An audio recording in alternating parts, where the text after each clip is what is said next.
enseñanza, con lo que junto a mi pueblo pude lograr. en 10 años como presidente de la República de Ecuador. How has the hit been in the emerging markets health-wise in terms of the coronavirus as opposed to the developed world? It seems to me that the worst hit countries are y en consecuencia gran parte del bienestar de una sociedad dependían de la disponibilidad de trabajo humano, capital físico y recursos naturales. El siglo XX se encargó de pulverizar esos simplicios y demostró que sin talento humano y sin conocimiento, una sociedad puede desertificar el jardín más florido. Y por el contrario, con talento humano, con ciencia y tecnología, una sociedad puede hacer florecer hasta el desierto más árido.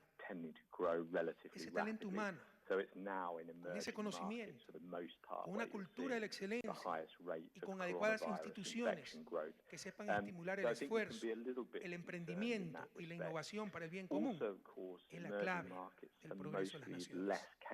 En lo personal, creo firmemente en el poder transformador de la ciencia y de la tecnología.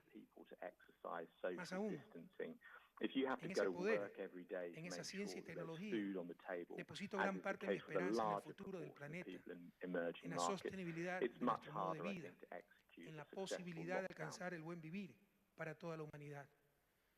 Desde hace mucho tiempo, considero que cualquier intento de sintetizar en principios y leyes simplistas, llámense estas el materialismo dialéctico o el egoísmo racional, procesos tan complejos como el avance de las sociedades humanas, ese intento está condenado al fracaso.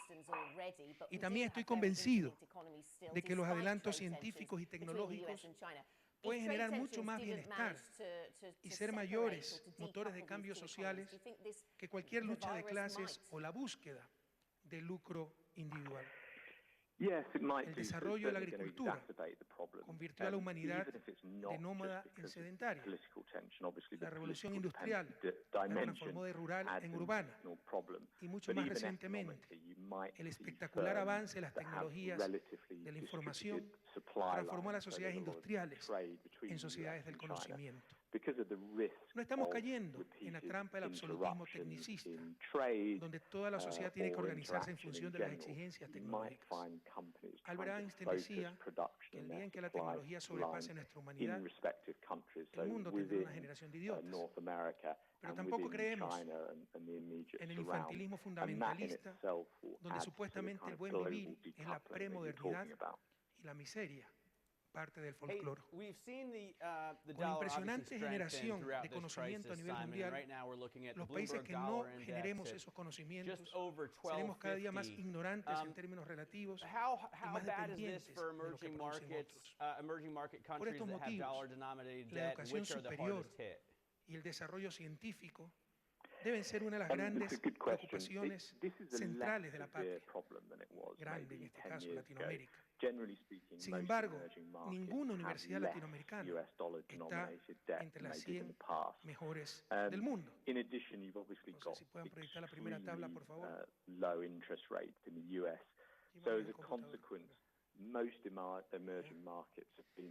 Siempre, como en la fábula del zorro que no alcanza las uvas y se consuela diciendo que estas estaban verdes, se puede hablar de que esto no importa, que los rankings mundiales no responden a la realidad latinoamericana. Yo me pregunto, ¿qué realidad? Si hay algo, ustedes saben que soy nacionalista, pero si hay algo en que debemos basarnos en parámetros internacionales, es precisamente en educación superior. Una buena universidad saldrá bien calificada independientemente de la forma de establecer el ranking. Harvard siempre estará entre las 10 mejores del mundo. Simon, thank you very much. Thanks for joining us. Bloomberg's emerging market strategist for the market. Este debe ser un desafío como región. Dice que la primera en este ranking aparece en el puesto 250. Esto debe ser un desafío como región. Que en los próximos 20 años varias universidades latinoamericanas estén entre las 100 mejores del mundo.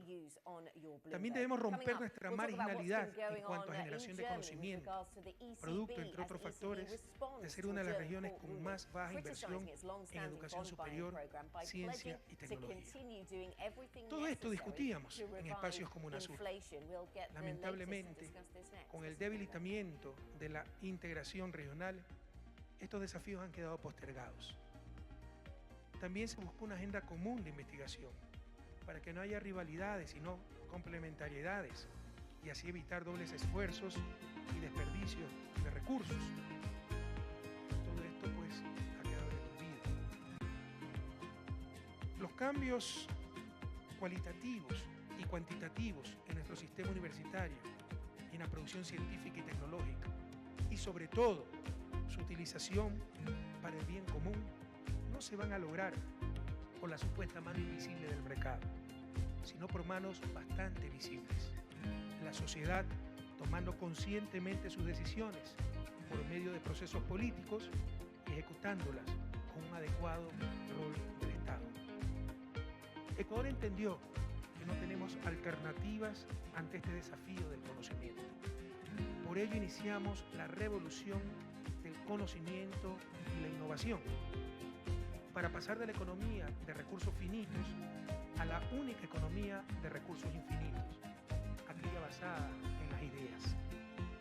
El proceso de construcción de la sociedad del conocimiento y superación de la economía extractivista, lejos del infantilismo de dejar de extraer petróleo o cerrar las minas, es movilizar esos recursos para invertirlos en talento humano, en ciencia, en tecnología.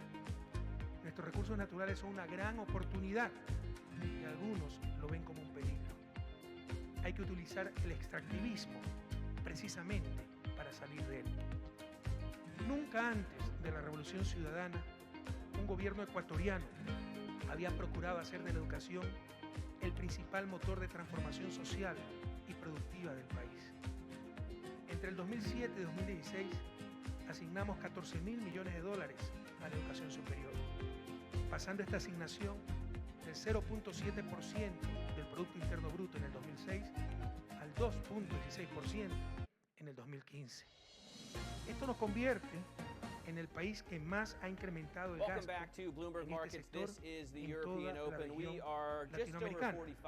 Se ha triplicado en términos porcentuales, pero en la economía se ha duplicado en tamaño. Estamos hablando en términos absolutos de 6 veces más inversión en educación superior. Debemos recordar que en América Latina la inversión en educación superior en la última década se ha mantenido prácticamente constante en alrededor del 1% del PIB. La inversión de Ecuador en educación superior es incluso mayor al promedio de los países de la OCDE, los países más desarrollados del mundo. Este promedio es del 1.4% del PIB.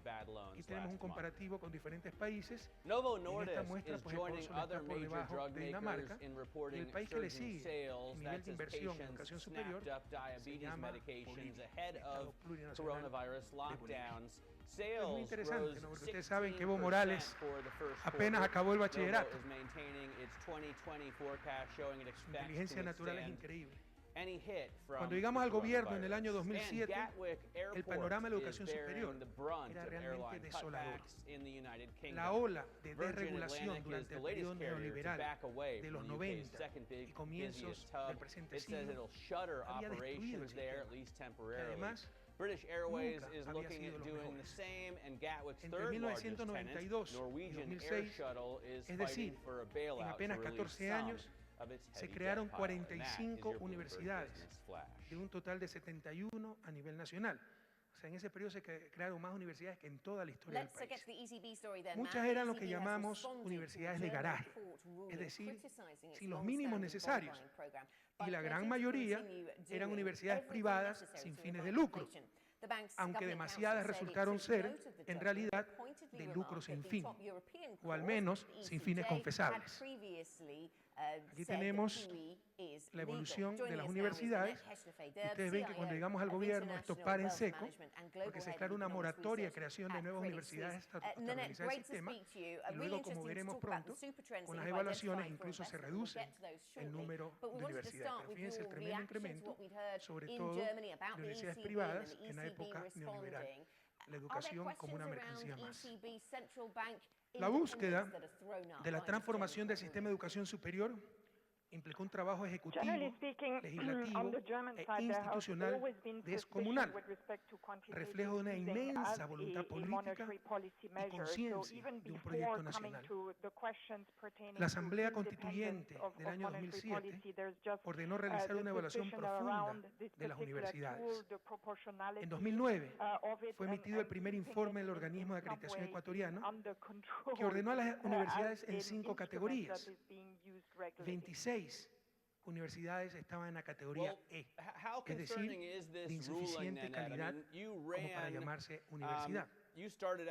La nueva Constitución de la República, que entró en vigencia en el año 2008, estableció los 7 principios en que debía fundamentarse el sistema universitario ecuatoriano.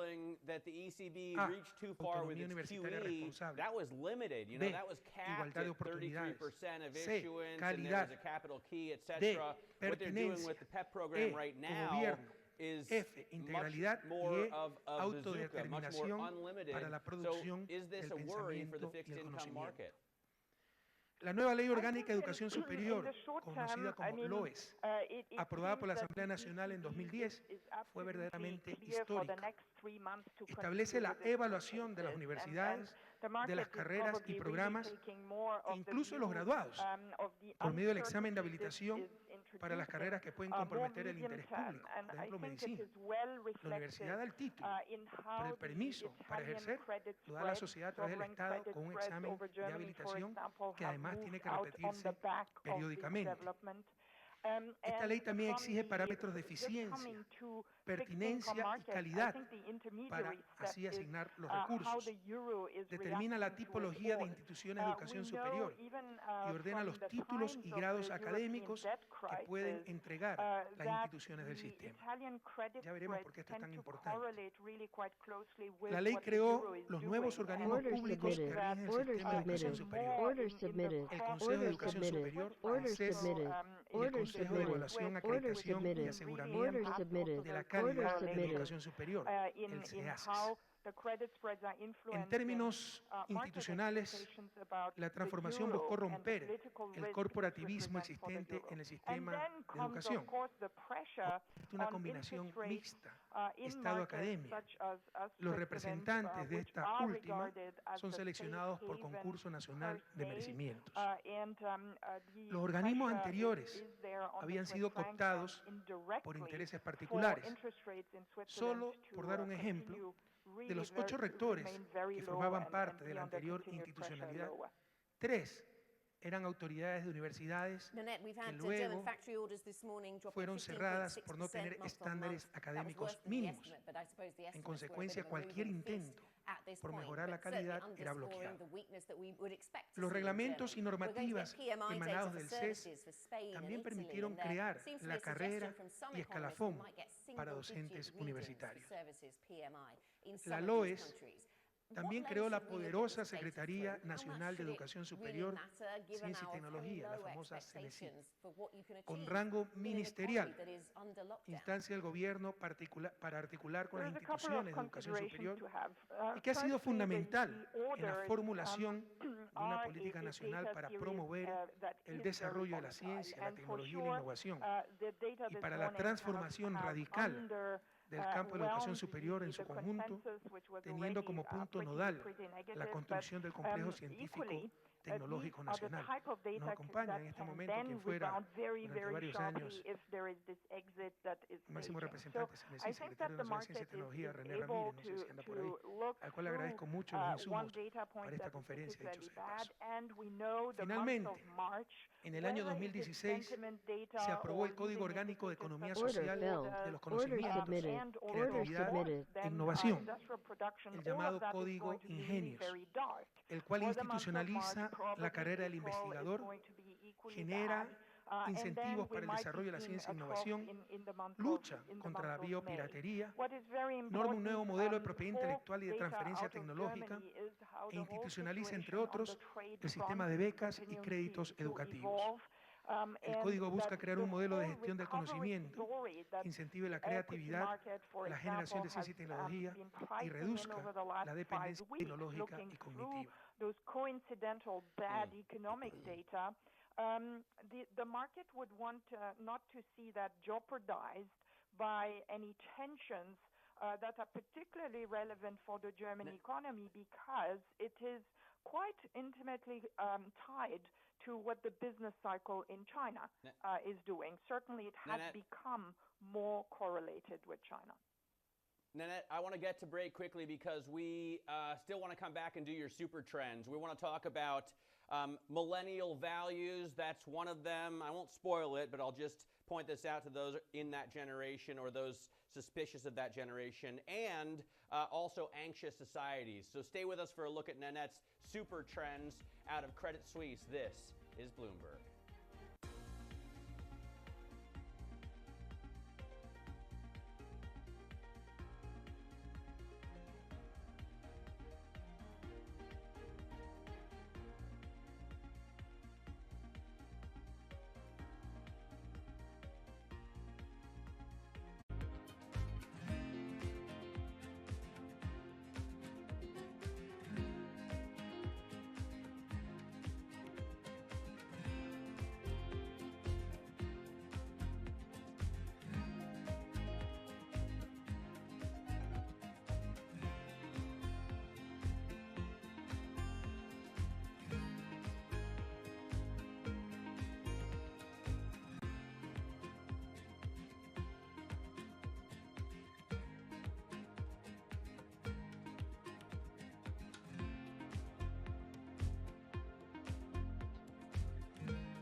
Order filled.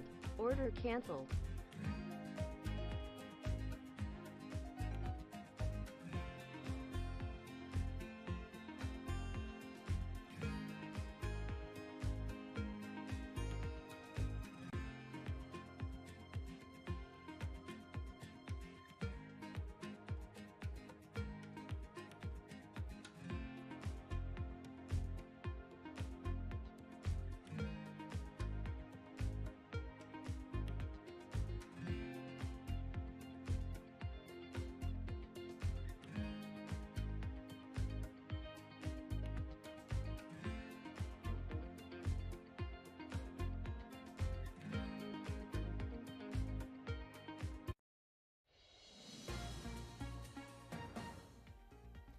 Credit Suisse is having a rethink. Analysts at the bank have updated their long-term investment trades against the backdrop of the pandemic. They've come up with a series of so-called super trends to watch going forward. Nanette Heschler-Federbe from Credit Suisse is still with us. Nanette, one of the super trends that you've mentioned is anxious societies. Now, you're not talking about people who are worried about getting the coronavirus, right? I mean, the anxiety is, of course, has been now added through this whole episode, and anxiety about health has just added on top of a number of other very important considerations that were there even before that. For example, the access to jobs in a fast-moving work environment. Take trends like robotization, for example, and how a workforce can keep up with the changes of skills is only one of these long-term examples. And anxieties, we can certainly look through surveys that are showing that safety and personal security, whether it is on health or just generally speaking, has been a long-standing concern of many citizens around the world. All of that is now being brought to a point where there is a real looking towards solutions to these points of pain. And that is one of the themes that, Nanette, you identify as a super trend, along with decarbonising the economy, silver economy, and plenty of others. Thank you so much for your time this morning. Nanette Heschler-Feder, CIO, Wealth Management and Global Head of Economic Research at Credit Suisse.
Welcome back to Bloomberg Markets. This is the European Open. Right now, 30 minutes away from the start of cash equity trading across Europe and in the UK. You can see FTSE futures are actually rising right now as continental futures are down just slightly.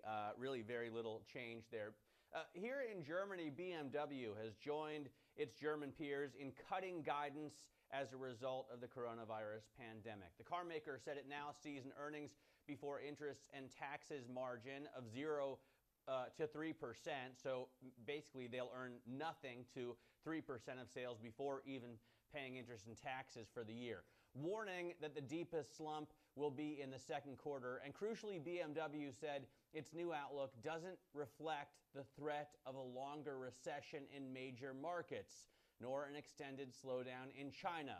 Joining us to discuss is our senior European autos analyst, Mike Dean from Bloomberg Intelligence. So, Mike, are we to take from this that even this profit warning is still based on a pretty rosy scenario? Good morning. Yes, I think so. I mean, there was a glimmer of hope that BMW could actually retain guidance, given that it was one of the last companies to report its outlook on March the 18th, and given that the 2 to 4% auto margin guidance was pretty much on the low side. That didn't happen.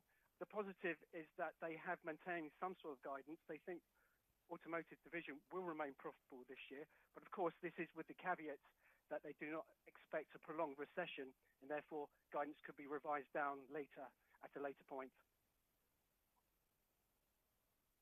Yeah, so there could be revisions. Good morning to you, Mike. This is a sector that is really at the heart of the tensions over coronavirus because it's difficult to sell cars. It's also difficult to produce cars in this environment. Have we heard anything from these companies in the sector, and we've heard from a lot of them now, that gives us any certainty about when production comes back, when they feel able to allow people into stores, any visibility at all? Morning, Anna. Yes, so many companies have already started production in Europe, but of course many of the dealerships are closed, and Peugeot was very clear at its results a couple of weeks ago that it was no rush to reopen production until there are customers out there. And I think the companies are looking to China to use an example of what happens post the lockdown. Many factories reopened by the end of February in China, yet even now they're still not up to sort of pre-COVID production levels. And Volkswagen last week said it doesn't expect sales, and Volkswagen is the biggest player in China with a 19% market share. It doesn't expect sales to be back to a sort of normal level until July. What kind of stimulus, Mike, should we be expecting for this market? Obviously, it's very fragmented, but yesterday, Angela Merkel, in a conference call with the CEOs of German car makers, held off on any kind of cash for clunkers stimulus yet.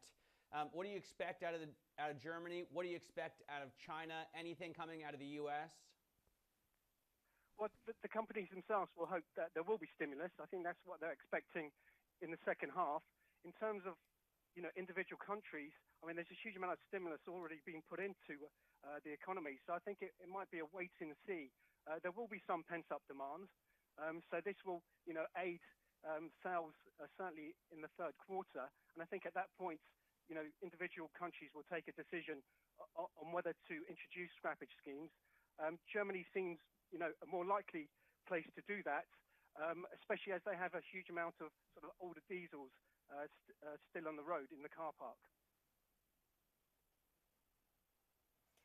Mike, any sense of how this virus and what we're seeing in response to it will change demand longer term in the auto sector? Because it's one thing charting a path back to where you were, but if you think you'll never get back to where you were, or the world might look different, and that could be in a positive or a negative sense, because on the one hand, this is a sector that's been facing headwinds around regulation and climate change, but on the other, if people don't want to take public transport, maybe there's more demand for cars. So any longer term vision?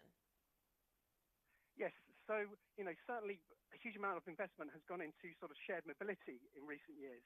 And we've seen the likes of Drive Now, which is BMW and Mercedes shared mobility service being shut down in the likes of London and some European cities.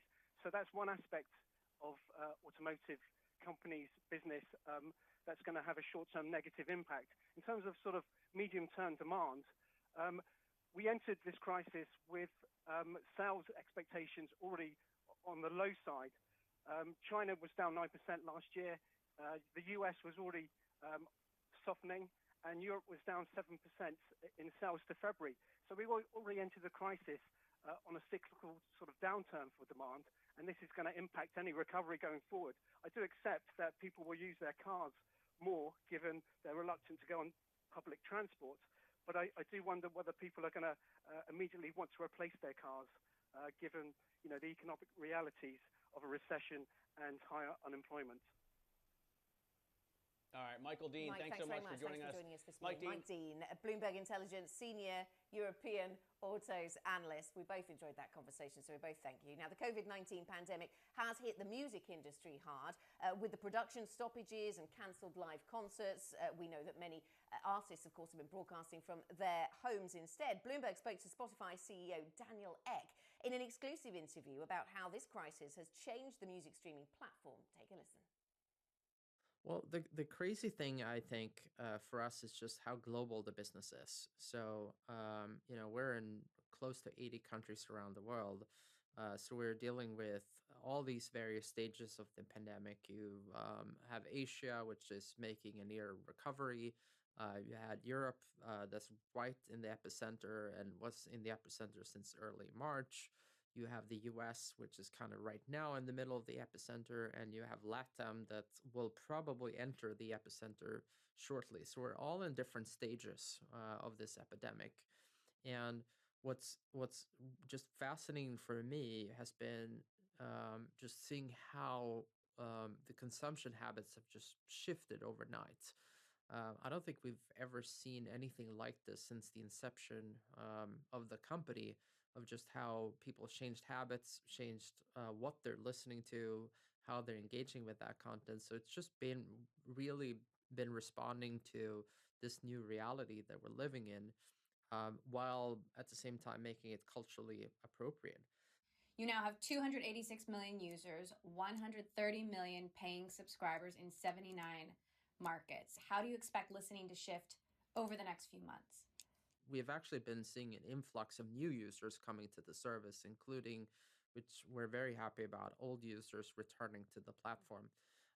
But I think it's hard to say. I mean, obviously, my guess will be as good as anyone's about when this will change and how quickly things can turn back into normal.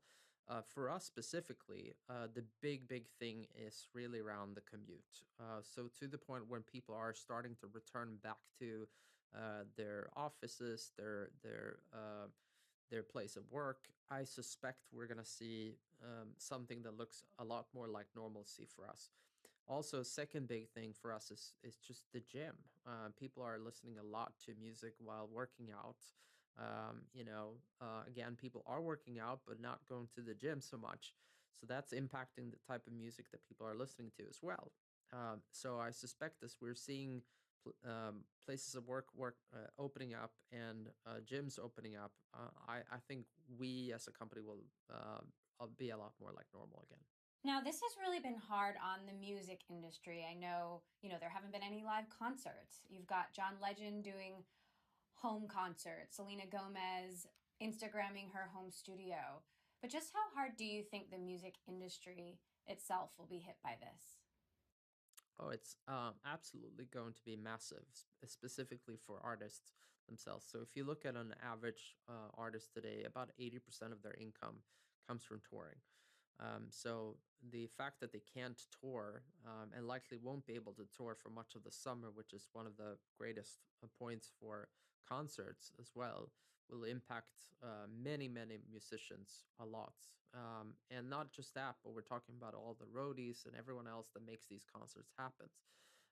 So it's a big thing, and it's something that we as a company are very focused on, and why we also created the COVID-19 relief fund, where we want to match donations towards the music industry. That was Spotify CEO Daniel Ek talking with Emily Chang. Up next, another day, another slew of loan loss provisions. Will break down earnings from Crédit Agricole and UniCredit as the harshness of the banking environment becomes more apparent. This is Bloomberg.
Welcome back to Bloomberg Markets. This is the European Open. Right now, we are just about 17 minutes away from the start of cash trading, and we have very little change in terms of futures. So we're not getting a lot of direction in terms of the market open this morning. We can give you Bloomberg's first word news, today's top stories from the Bloomberg terminal right now. President Donald Trump is pushing to get the U.S. economy reopened quickly. He says Americans should begin returning to their everyday lives, but he's acknowledging it could lead to even more suffering, even a lot more suffering. The people aren't going to accept it, they won't accept it, and they shouldn't accept it. We have a great country. We can't keep it closed. I mean, I've had doctors say, well, why don't we close it for a couple of years? This is the United States of America. And yes, will some people be affected? Yes. Will some people be affected badly? Yes. But we have to get our country open, and we have to get it open soon. ITV is suffering from a double whammy with some of its hit shows on hold and ad revenue slumping. The company says it won't give guidance for the second quarter given the uncertainty caused by the pandemic. ITV is also canceling its 2019 dividend to conserve cash. One good sign is that online viewing jumped 75% in the first quarter. Global news 24 hours a day, on air and at Quick Take by Bloomberg, powered by more than 2,700 journalists and analysts in more than 120 countries. Anna? Matt, now bank earnings have continued to come through this morning. Let's get to that conversation next. UniCredit posted its second loss in a row, with loan loss provisions climbing to 1.26 billion euros. Meanwhile, Crédit Agricole is setting aside almost 3 times the amount it booked a year ago to cover those souring loans. Bloomberg Intelligence senior banks analyst Jonathan Tice joins us now. And I guess putting aside increased provisions versus last year won't be much of a surprise. Everybody knows how difficult it's going to be to get all of these bank customers to the other side of this pandemic without losing any, essentially. But what have we learned so far through this earnings season then, Jonathan? We've heard from UniCredit and Crédit Agricole overnight. Do they fit in with a broader pattern? Yes, morning. Clearly, the big unknown remains for the banks and for the analysts. What is the ultimate cost of risk going to be because of this? And if you take UniCredit today, actually they guided to basically a higher provision than the one they've taken. Look at BNP yesterday. They gave guidance for this year for profits that's miles ahead of consensus, because consensus has been cut a long way. So I think the thing that we've learned so far is the companies are not in a position to give us guidance. I mean, BNP is the only one that's really given quite such strong guidance. And revenue pain, we don't know how bad it is yet, but we're beginning to see the rate cuts and the interest income falling. But on the flip side of that, the banks are starting to tell us, well, look, we've got these enormous government-sponsored programs in place, TLTROs, that kind of thing. So don't take an axe to our numbers, because actually we're going to get quite a lot of benefit from that over the next few quarters. So the sector had fallen, 40-odd% from this year's highs, bumping along the bottom at the moment, but most results so far on results days versus the sector, actually stocks have been up reasonably well, 3-4%. Yeah, I was just going to ask about the market reaction here. As you say, we've seen a 40%, really a 45% drop on the Stock 600 Banks Index. How much do analysts care about the numbers that we're seeing right now in terms of, selling the stock off further, or is everything priced in, at least for this quarter? Well, I think something we've been writing about for a while now. The issue is next year, because consensus fell very quickly for this year, and in some cases probably too far. But I look at where numbers are for this year now and think, you know what, that probably captures most of a worst-case scenario. But next year, numbers haven't moved that much. And the two big unknowns are, of course, one, things like loan growth. Order canceled. Order canceled. Order canceled. Order canceled. Order canceled. Order canceled. And that could continue for several quarters. We've got the government things in place for interest income. So what analysts are struggling with really is how much do we cut next year's numbers by? And also the ECB has sort of allowed the banks to effectively defer some of this pain. They're trying to make it as easy for them to play, to join in with the economy. So how much of the cost of risk, the provision charges, should we put in next year versus this year, et cetera, et cetera. I mean, the one biggest single moving part so far has been capital, and virtually every bank has missed on that. But that doesn't really matter, because whereas before they were giving us a common equity tier 1 target, now they're saying, well, the regulators given us carte blanche. All we're doing is making sure that we've got enough headroom that we can pay coupons on our debt, et cetera, et cetera. So I think it's a reasonably solid set of numbers, all things considered, but the big question still remains, how do we phase in the loss costs for the lending, and how much do we cut revenue by next year, and how much can banks actually cut costs this year, because it's a little bit socially unacceptable. And Jonathan, how much do you see banks playing the role that governments expect them to play during this crisis? Because governments in Europe expect them to support businesses here, and they've put a lot of money behind that, governments have. But we saw banks being too slow in the eyes of the government and many businesses in the UK until those loans were 100% backed by the government, and then the speed sort of picks up. Have we been expecting too much from the banking sector? Can it do what it's being asked to do? Well, there's certainly plenty of capacity to lend, not least, as I say, because they've been sort of unshackled capital-wise. They haven't done a great deal so far. I think the amount of lip service we're seeing, what we're going to see is the banks in Europe take up a lot of these TLTRO3 loans, and they're going to make a virtue of the fact, look, last time we were the bad guys, but actually we're using this cheap funding, we are lending to the economy, which again, if we think about the sector's sort of 18-month outlook, that could potentially mean that revenue next year isn't as bad as people think. There could be some positive surprises. And also, if the sector does a good job with this, I mean, it's trading on 6-7 times at the moment, but it could re-rate at some point because they've done the right thing as well. All right, Jonathan, great to get your take on this. Jonathan Tice is a Bloomberg Intelligence senior analyst. You can get more from our Bloomberg Intelligence team. If you type BIGO on your Bloomberg terminal, you get a big overview of the entire Bloomberg Intelligence universe. We are minutes away from the open, almost 10 minutes away from the open. Up next, we're going to roll through some of your stocks to watch, including ITV. We told you the broadcaster warned advertising demand has dropped by more than 40% in the last month. This is Bloomberg.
Welcome back to the European market open. Just under 10 minutes to go until the start of the European equity trading day. We've had a host of corporates reporting this morning, so let's get to some of our stocks that we're watching.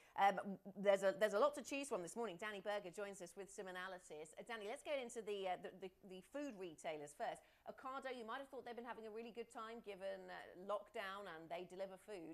What's the story with Ocado?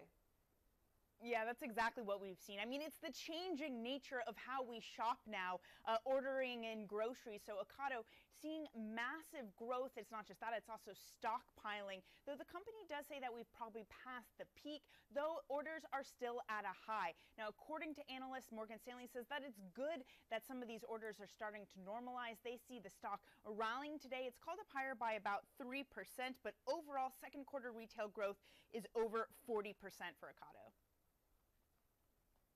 What's the story with ITV? Advertising sales have just dropped through the floor. Yeah, about 42% in April. That brings the total year for advertising growth to down 9%. Of course, companies don't have as much cash on hand, which means that their marketing budgets have been slashed. We've seen this across mediums, be it TV or Facebook or Google. So ITV is contending with that, and because of that, they say we are not giving a forecast for this current quarter or for the entirety of the year. Now, it's a double whammy for ITV. You'll also recall yesterday, they said that they're delaying Love Island until 2021. Of course, this is one of their big ratings bonanzas shows. They're not going to have it, so that's certainly going to hurt them in terms of ad spending for the rest of the year. Also planning on making some cuts and trying to cope with this, saying that they're going to slash about £60 million worth of spending this year.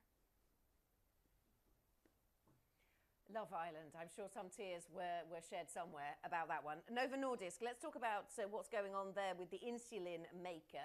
As we've talked to other drug companies, stockpiling into the virus was something that they had to sort of declare in their numbers. How about Novo Nordisk? Yeah, certainly stockpiling in diabetes drugs. That helped out Novo Nordisk a huge amount. They saw sales rise about 16% in the quarter. Of course, the question is, okay, you have patients who have stockpiled, what's to come? Now, Novo Nordisk is certainly going to face some pressure going forward. They have pricing pressure on their diabetes medicine, not to mention the fact that because we have social distancing, the company says it's going to be more difficult to onboard new patients for their treatments. However, unlike a lot of companies they're seeing, they're actually keeping their 2020 guidance. They see about a 3 to 6% sales growth for the entirety of the year. So that in itself is a positive sign that they're able to give a forecast. That certainly has analysts exciting. We're seeing it called higher by about 3% today. Anna, Matt? Danny, thanks very much. Danny Berger there with some of your stocks to watch. Coming up, it's the market open. Futures aren't telling us a heck of a lot about direction or the size of the moves. We might see a pretty tepid open this morning. A number of equity index futures contracts are unchanged right now. Nonetheless, trading will start. This is Bloomberg.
Minutes ago until the start of equity trading. Good morning, everybody. Here are your headlines. Reopening America. President Trump urges the U.S. to get going again, even if it leads to more casualties. China's ambassador to Washington calls for an end to the blame game over the coronavirus. More pain for Europe's banks. UniCredit reports its second loss in a row, and Crédit Agricole's provisions surge as the lenders try to estimate the damage to their balance sheets. And the ECB stands by its inflation mandate after a German court ruling on its QE program. But bond investors express concern about the central bank's latest coronavirus stimulus. Matt, what do the features look like? Well, we actually haven't seen a lot of movement in futures this morning. In fact, a lot of equity index futures contracts were completely unchanged. You can see FTSE futures now eking out a 300ths% of a gain. So not a lot of movement at all. Expect relatively tepid open this morning. Could be fairly slow as well. Certainly will be for the DAX. The FTSE, you can see, and by the way, if none of these numbers move by more than 0.1%, you're going to see them staying gray here. Indeed, the Spanish IBEX is down 0.4%, still gray. So they don't really turn red or green until you get real movement and possibly some volume as well.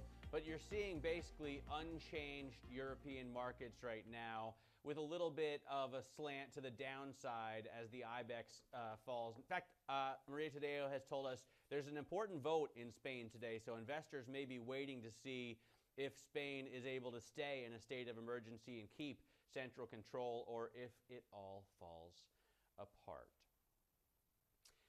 So with that, I will tell you that Angela Merkel and Germany's 16 regional state premiers meet today to hash out a plan for their gradual reopening of Europe's largest economy. Of course, we've already got stores opened up as long as they're, for some reason they decided as long as they're smaller than 800 square meters, they can open up, which to me doesn't make a lot of sense because it doesn't give me a lot of room to spread out. But in any case, it's on its way everywhere. Joining us now is Gregory Perdón, co-CIO at Arbuthnot Latham. And Greg, first of all, thanks for joining us. Glad you're safe and healthy. What do you think about the reopening of economies? I mean, it's possible in Spain. We're seeing it happening in Germany. Donald Trump is pushing for it in the U.S. Everywhere it seems like governments are trying to get things back to normal. Good morning, Matt. I mean, I do think that's the direction of travel. But from an investment perspective, I'm focusing less on the corona curve and whether it's flat or peaking or where we stand in terms of infection rates. I'm focusing more on the unemployment story. In fact, that's probably the number one thing I'm focusing on really across the board, because I think that a lot of market participants are underestimating what this 30 million wall of unemployment claims is going to do to the U.S. economy. And I'm not a huge subscriber to the V-shaped recovery. But ultimately, we only know when we actually see that happen. So what I'm focusing my energies on is really trying to determine as quickly as possible whether those unemployment figures will be persistent or not. And if they're not persistent, then the V-shaped recovery wins. If they are persistent, then the V-shaped recovery guys lose. Yeah, and so Greg, what is your conclusion so far? Because you could see that some jobs could be created as quickly as they were lost if certain businesses are allowed to reopen, but a lot, I guess, might depend on consumers and society's willingness to go out and experience services under very changed conditions. Okay, I mean, the way I'm looking at it, I would chop the analysis into two parts. I would look at the American experience slightly different than the European experience, because the European experience, they have a social safety net in place, whereas the Americans don't. But the overarching concept that I'm focusing on is when those paychecks that go out to the people that are not in their jobs at the minute, I ask myself the question, if they're really going to spend money, yes or no? And even those that do have jobs, are they going to really be going out and spending money in the short term, yes or no? And the answer is probably not.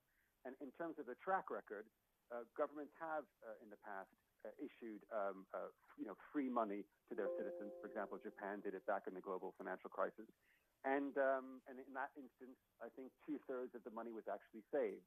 So I'm not so convinced that handing money to citizens is necessarily going to be the panacea. Is it even going to be possible going forward? I mean, after the German court ruling, are central banks, or is this European central bank going to have a problem continuing to shoot out money? Matt, you're spot on to point that out. I mean, the response to the ruling yesterday in Germany, it was very bifurcated. We had like the portfolio managers like me shrugging it off a little bit, but then you had the legal community, saying, claiming it was a declaration of war. I think that all they've done is they've asked the ECB to conduct an assessment and to hand it over within a short period of time. And the deeper issue is whether who will have a say, whether it's the national courts or the overarching EU courts. And my gut feeling tells me that in a period of crisis, right, the 800-pound gorilla, the ECB will win out on this one, because if they're not able to buy bonds, then interest rates will spike, and then of course the debt burden will spike, and that will create a situation which is not tenable. So my bet is on the ECB. Gregory, what are your thoughts on the extensive support we've seen from governments in developed markets and what that does to capitalist or mixed economy models into the future? I'm sure theses will be written on this subject in the future, but just to sort of kickstart that analysis, will it be heavy support from governments that kind of saves capitalism, or will we sit with very different looking economies in the future? I mean, it's hard to say, and I mean, what's clear to me is that we're not coming off the drip anytime soon, and they will definitely be continued and significant fiscal and monetary stimulus, on that side. So kind of like a tug of war, fiscal and stimulus and monetary stimulus on one side versus the unemployment on the other. That's what I see, the tug of war, and ultimately, if we are able to get those employees back to work quickly, then the fiscal monetary wins. But ultimately, fiscal monetary can't go on forever, and that's probably one of the reasons why a lot of people are talking about helicopter money as kind of the next frontier. But in the short term, I think fiscal monetary wins, but in the medium term, unemployment may win on that debate. All right, Greg, we're going to keep you with us. Gregory Perdon, co-CIO at Arbuthnot Latham. And Matt was asking about the ECB just a moment ago, and we'll get further thoughts from Gregory on that very subject in a moment. The ECB responds to a German court ruling criticising its long-standing bond buying programme by pledging to continue doing everything necessary to revive inflation. We'll get further thoughts on that next. This is Bloomberg.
Welcome back to the European market open. Just coming up to 10 minutes into the trading day here in Europe, and a little bit of negativity creeping in. So we do see that markets around Europe are a little bit weaker. The DAX down by 0.3%. I should say that US futures do point a little higher. Some of that loss we saw at the end of the US trading day being factored in to the early part of today's European session. So that's what we're seeing on the markets right now. And now the coronavirus pandemic has forced the European Union to take a hard look at the region's reliance on global supply chains and its broader relationship with China. We discussed this exclusively with Phil Hogan, the European Trade Commissioner. Take a listen. In the beginning, there was a lot of crisis management, and the temptation is always there to put up barriers and to put down restrictions and deal with the immediate. So we have to remove all of those restrictions and return to an open rules-based approach. And at the same time, I'm sure every country will be looking at how they can look at their vulnerabilities in the context of this health pandemic and look at how they are vulnerable at this particular time in terms of medicines, pharmaceuticals, medical supplies. And they will want to, I suppose, reshore some of this material and do more local production. And this is what will be happening, I'm sure, all over the world. And this is why we need, some rethink in terms of what we should do in terms of working together. And I've been reaching out to the United States and been reaching out through the WTO members in the last few weeks to see how we work together to have a more speedier recovery than perhaps if we were working individually. Okay, let's just pick up on that. So you've been talking to, I would have thought, Ambassador Lighthizer over in the United States. Commissioner, one of your key jobs before the arrival of COVID-19 was to try and put the 2018 trade truce that Jean-Claude Juncker negotiated kind of back on track. What is the tone of the conversation that you are having with Washington right now? Is it amiable to making that happen, to putting the EU and the US back on a level kind of playing field or a more even playing field? What kind of feedback are you getting back from Washington? Well, clearly over the last few weeks, people have been concentrating on trying to deal with saving people's lives, both in the European Union and indeed in the United States. So there has been a little bit of a lacuna in recent weeks, but we're expecting in the next few weeks to get back on track. The mandate that we have in the European Union is to negotiate with the American administration based on the 2018 mandate, and that still exists. We have been making some progress in the earlier part of 2020, and I'm looking forward to re-engaging with Ambassador Lighthizer and his team in order to make more progress, hopefully, in the coming weeks. And you had visited DC several times, Commissioner Hogan, during that time. One of the sticking points at the time was agriculture. The US wanted the EU to put agriculture on the table. That was firmly off limits. Post-pandemic, is it now on the table potentially? No, we continue with the mandate of July 2018, and I think both the United States and the European Union are happy to do so. We have made some progress on the industrial tariffs, on sanitary and phytosanitary issues. Trade and technology and energy issues are on the table. Standards and conformity assessment in respect of industrial products of the future with the Commerce Secretary. So there's a big agenda without agriculture on the table, and I think there's an open-minded spirit to try and make some agreement here, and I hope that the positive attitude of the European Union will continue to find good engagement in the United States. And I'm very happy with the constructive engagement we had in the early months of this year. I have invested a lot in trying to refresh the relationship with the United States, and Ambassador Lighthizer and I are certainly having a constructive relationship at the moment. You did talk about vulnerabilities in supply chains, countries potentially looking inwards. How can you do both? How can you have a less globalized global economy and at the same time cooperate with the United States and with various European countries to have a speedier recovery? Well, I suppose Europe is looking at what we call strategic autonomy. We want an open rules-based approach, fair competition and fair rules that can be implemented by a reformed World Trade Organization. We are doing a lot of deals around the world in free trade agreements. We have a lot of partners, 75 countries, and we want to do more of them. And at the same time, there are vulnerable sectors that we've seen exposed during this pandemic, particularly in the health area. And equally the production of medical supplies that are important and essential for our citizens. I think both the European Union and the United States see this issue now very coldly, that you cannot depend on just one geographical location in the world, and we have to diversify. And we are going to do that, so is the United States, but that doesn't mean that we cannot do both. We can deal with the vulnerable sectors where we're dependent in the context of a pandemic and a crisis, but equally we have to have And balanced with that, we have to have an open rules-based approach for the entire economy.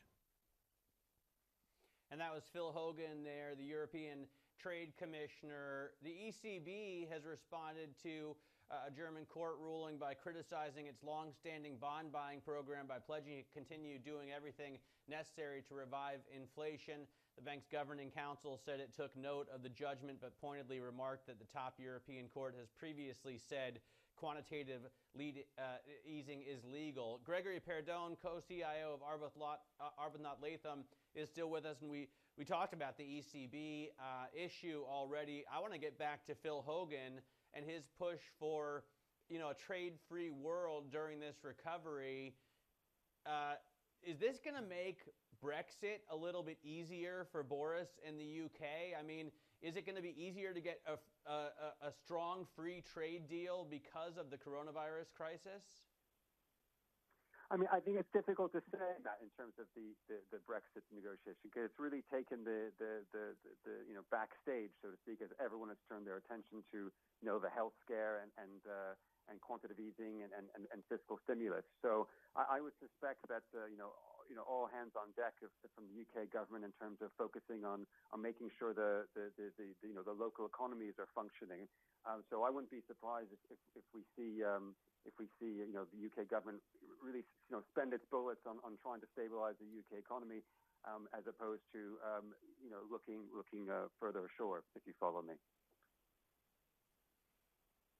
Gregory, I just want to bring you some breaking news just across the Bloomberg. The Spanish April services PMI number falling to 7.1. The forecast was for 10. And that means the composite number has fallen to 9.2. The forecast there was 10.5. I mean, the difference between 9.5 and 10.5 probably doesn't matter. But the fact we're down to single digits on some of these PMI numbers, and the fact that manufacturing is also very weak, not just these closed down services sectors that we've seen across Europe. I guess on the one level, we're not surprised, because if you deliberately shut down an economy, you're not going to sell very many services, are you? And if you keep people indoors, even more so. But Gregory, so what lens should we look at this dire data through? I think that the market's not going to be surprised that we're going to see some horrific data over the course of the next few months. And you just look at, Philip Lane's comments that were made yesterday, the day before, that Europe could take 3 years to recover, which is, pretty bearish. From an investment perspective, because that's always how I see things, I think we're in a bear market rally. And it's going to be very difficult, I think, for equity markets to continue to power ahead in light of the fact that from an economic perspective, I don't see this as a bottoming out. And valuations in some of the hot sectors remain elevated. So it's for that reason why, if you want a view as to what a CIO or what a portfolio manager is doing in this particular environment, looking in the face of this economic data, what we're doing is we're taking this opportunity. Actually, we've taken this opportunity last week to reduce some of our equity risk and increase our exposure to investment-grade corporate credit. That's what we're doing on the ground. So corporate credit, you think, is the way to go right now? Investment-grade corporate credit going to stay that way at that grade? So our thinking on that is that there's probably not a lot of money to be made in investment grade, but it does provide a positive carry in the form of a order submitted. And secondly, order submitted. The order tailwind submitted. Of central bank buying, which could potentially put a floor on the credit. And the idea is to overweight that sector less as a money-making opportunity, but more as a capital preservation strategy. So that way, later on, perhaps in a few months or 6 or 9 months, we can go back into the equity markets when things start to stabilize from a health perspective and hopefully from an employment perspective. So it's a two-pronged approach, if you follow me, 2 legs to the trade. Gregory, thanks very much. Thanks for joining us today. Gregory Perdon, the co-CIO at Arbuthnot Latham, joining us here on the European Market Open. And Gregory will be continuing his conversation with Bloomberg, but on Bloomberg Radio, that's at 9 a.m. UK time, so just at the top of the next hour. Now, President Trump says the US must reopen, even if it leads to more suffering. Up next, we're live from New York with the latest on the US response. This is Bloomberg.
Order filled. Order submitted. Order submitted.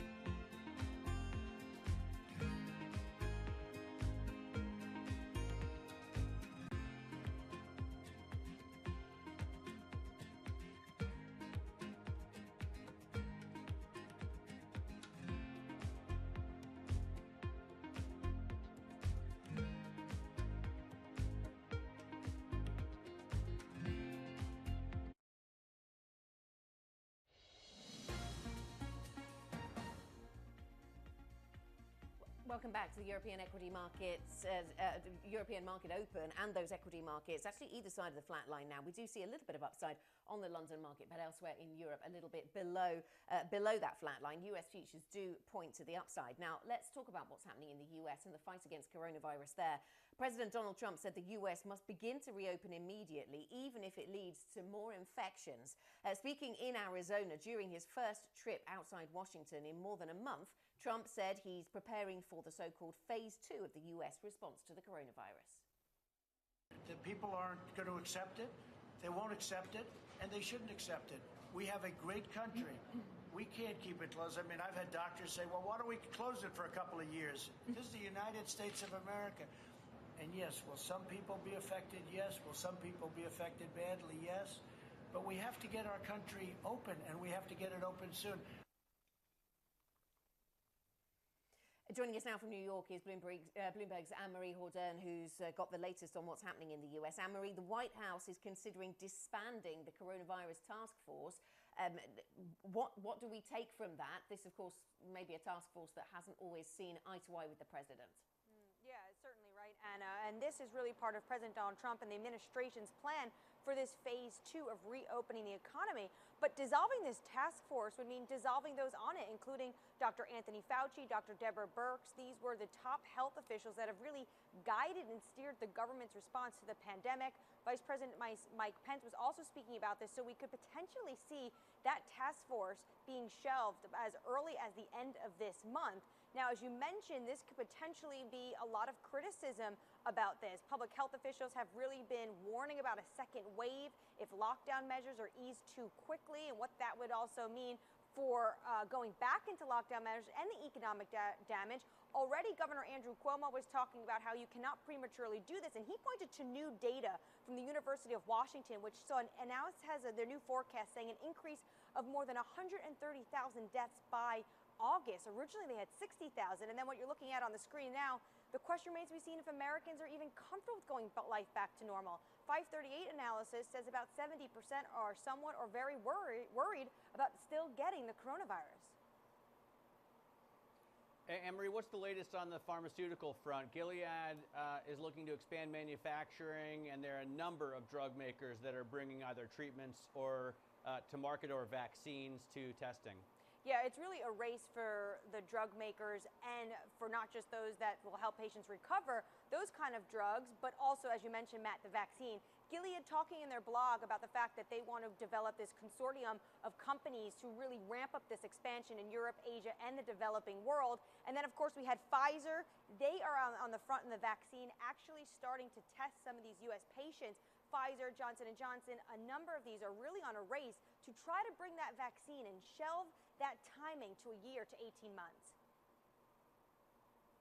All right, Anne-Marie, thanks very much. Anne-Marie Jourdain there talking to us about what's going on in the U.S. and on the pharmaceutical front. Up next, as Britain prepares to lift its lockdown, how does the Chancellor Rishi Sunak wean workers off of government support? We'll speak to the BCC Director General Adam Marshall next. That's the British Chamber of Commerce. This is Bloomberg.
Welcome back to the European Market Open. 30 minutes into Wednesday's trading day, and things negative for European equity markets, but not by a great deal. Down by around 0.3% on Euro Stoxx 50. A little bit of upside coming through on the FTSE 100. The CAC and the DAX a little bit negative. US futures have been pointing to the upside, though. In terms of the sector picture, let's have a look at what we've got. So the gainers, healthcare, food and beverage and insurance. So a little bit of a defensive feel, certainly on the healthcare bid there. Let's look at the downside then. The biggest losing sectors this morning: oil and gas, travel and leisure, and autos. We've talked about some of the numbers coming through from the auto sector with those BMW numbers a little bit earlier on, and an ongoing focus on what's happening with oil prices. Of course, we saw a big rally in oil prices yesterday. So that's what we've got on the European equity markets right now. Matt, let's get up to date with the top stories. All right, German factory orders right up there. They just broke this morning. Demand, of course, collapsed in March as measures to contain the coronavirus brought the economy to a standstill. It is Europe's manufacturing powerhouse. Germany has been particularly affected by factory closures and supply chain disruptions. A decision from the federal government on support for the industry, though, has been postponed until June. That was the phone call with the car makers yesterday. President Donald Trump is pushing to get the U.S. economy to reopen. He says Americans should begin returning to their everyday lives, but he's also acknowledged it could lead to even more suffering, even very bad suffering.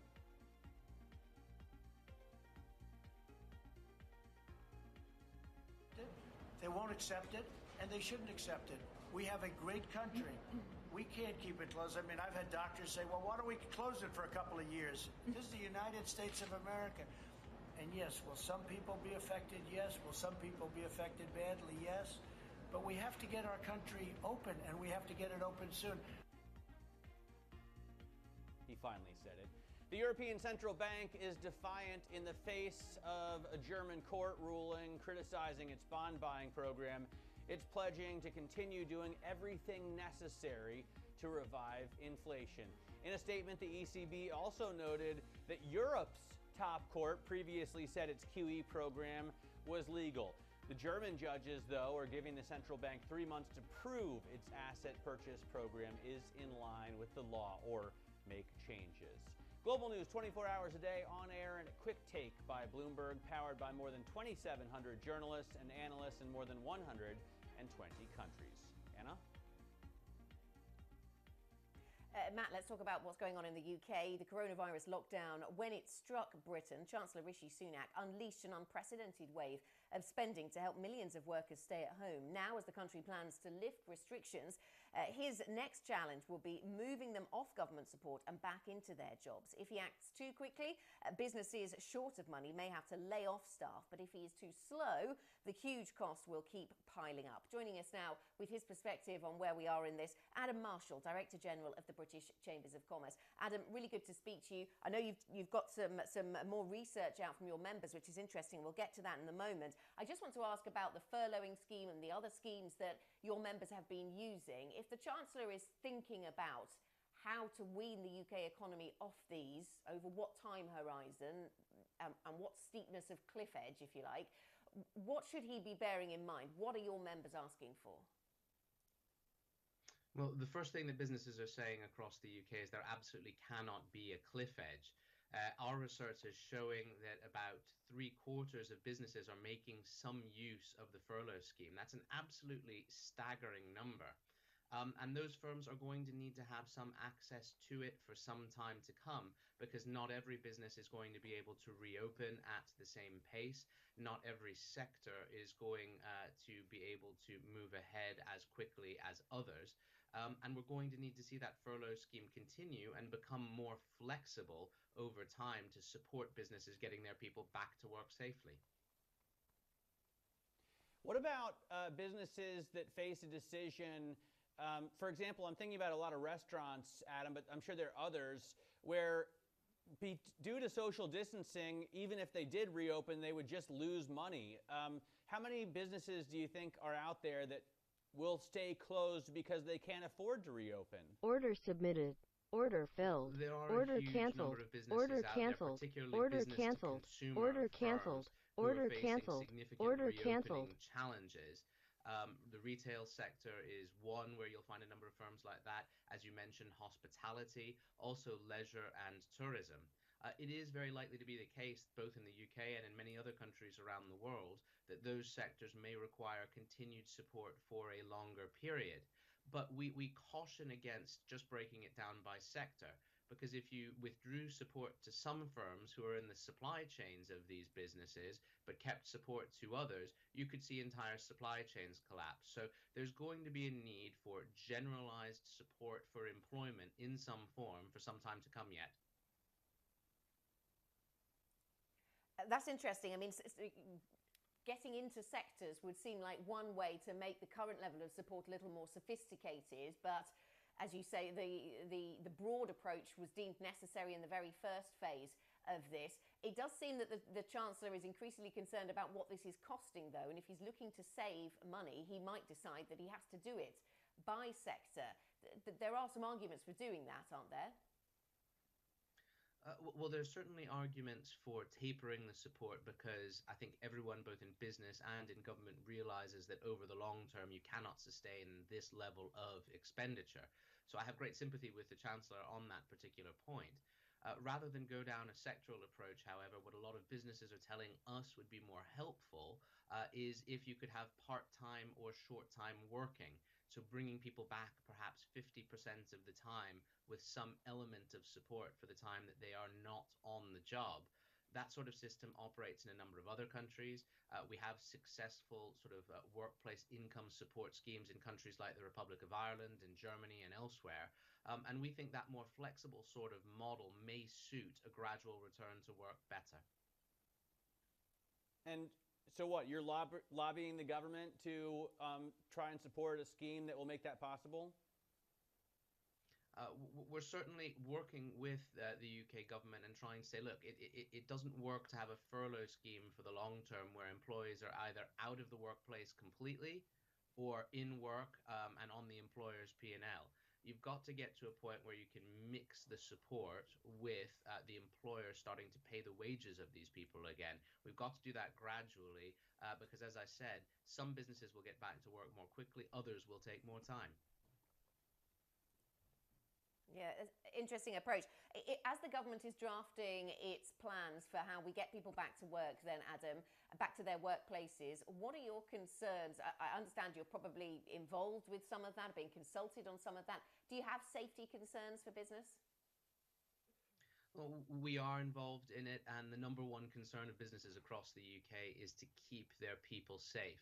Every single business that we speak to and in every single business community that we work in around the UK, that's what employers tell us over and over again. They do have some very real concerns which still need to be addressed. One of those is around liability. If they've taken every step they possibly could to protect their people, but unfortunately someone falls ill or, God forbid, dies because they've attended the workplace, is the employer liable? That is a huge concern weighing on the minds of many business people. Similarly, the procurement of personal protective equipment. Will businesses need to have PPE? And if so, how do we make sure that they're not bidding on the market for PPE against the healthcare services and the social care services who need to get it first? These are some pretty big questions about the return to work where businesses need clear and specific guidance. Adam, I can't tell you how many guests have told us, or Bloomberg clients have told us, or friends have told us, they don't see any reason to go back to the office. Their home office setup is fantastic. They really like working from home. They get more work done in that environment in so many situations. Do you think there's going to be permanent changes? Is there any reason for a lot of businesses not to simply cancel their leases? Well, I think a lot of businesses will make permanent changes off the back of this. The productivity benefits that you're mentioning are things that thousands of UK businesses have realized in an incredibly short space of time. In a lot of cases here, we're seeing businesses make 5 to 10 year digital transitions in the space of around 5 weeks. And they are thinking about the consequences. Many companies are thinking about their fixed cost base and how they could reduce it over the long term. And they realize, of course, that maintaining large office floor plates may not be the way to go in the future. So yes, I do think we'll see change. That will obviously impact property markets in a number of countries, including here in the UK. But we have to remember that that's a luxury afforded to those businesses, particularly B2B and services firms, where people can work from home. They can work in an agile and flexible way. That's not possible for all employers. And that's why we think there needs to be support for those where people need to go back to the workplace. And of course, that clarity of approach on what safety measures businesses are going to need to take. Adam, thanks very much for your time this morning. Good to speak to you. Adam Marshall, Director General of the British Chambers of Commerce, speaking to us here on the European Market Open. Up next, finding opportunities in fintech. We will speak with a partner at VC fund Dawn Capital about making early-stage investments in these very uncertain times. This is Bloomberg.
Welcome back to Bloomberg Markets. This is the European Open. We are 44 minutes into the trading day, and we're seeing red arrows across European equity indexes. 0.5% drops, basically, and the FTSE very little changed in London. A German fintech startup, N26, has raised more than $100 million in an extension to its final funding round, despite the uncertainties surrounding the coronavirus. The fundraiser comes after the mobile bank also applied for state wage support for 10% of its employees. This signals some resilience in the startup and fintech market here, even as the established businesses warn of risks and further weakness ahead. So for smaller and more nimble players, is the crisis presenting an opportunity to get ahead, and how can investors capitalize on this? Let's speak now with Evgenia Plotnikova. She's a partner at Dawn Capital, an early-stage VC fund with an AUM, assets under management, of $500 million. Evgenia focuses on B2B software and fintech companies across Europe. So let's start with that first question. Evgenia, welcome to the program. Can smaller companies, more nimble companies, gain an advantage during this crisis? Hi, great to be here, guys. No, look, absolutely. We very much believe that we're still very early in terms of digitalization, and in the current environment, we're witnessing that there's still a lot to be done. So we see this as very much an opportune moment for a lot of businesses and a lot of processes to become completely digital, and a lot of startups are at the forefront of that innovation. Evgenia, good morning to you. So in that context, with that as the backstory, what are the opportunities that you're looking at? I suppose businesses that facilitate remote working, that's part of the story. Yeah, look, absolutely. It's no secret that remote working will likely be the first beneficiary of the current situation. That being said, we do believe that there will be a lot of other opportunities. To remind you guys, obviously, a B2B software investor, so we'll look for opportunities in businesses selling to other businesses, and we believe that the next interesting wave of innovation is likely to happen in what we call automation at scale. So, in the current world where there's an increasing amount of data and application, the automation of various workflows and even of the application development itself to reduce error rates, to increase productivity, but also to empower people not to just work remotely, but increasingly remotely and digitally. We believe that Order there'll be submitted. a lot of Order submitted. Order submitted. What we call a low-code space, as an example. So absolutely, remote working is just one of the opportunities, but we believe that there's plenty more of businesses, and particularly startups and scale-up, capitalizing on the current crisis to emerge as global winners. You've been investing in these kind of technologies, work from home and video conferencing and fintech, since long before this crisis. How did you identify the threads then, which are being accelerated now, and what do you think are going to be the trends for the future? Yeah, look, absolutely. I think the way that we'll look is at the global economy, let's say, is that there has been a massive shift broadly to the cloud. And so we've been looking at anything analog and witnessing that shift. We're still very, very early. We're about 5 to 10% penetration of the cloud. So there's still a lot more to come.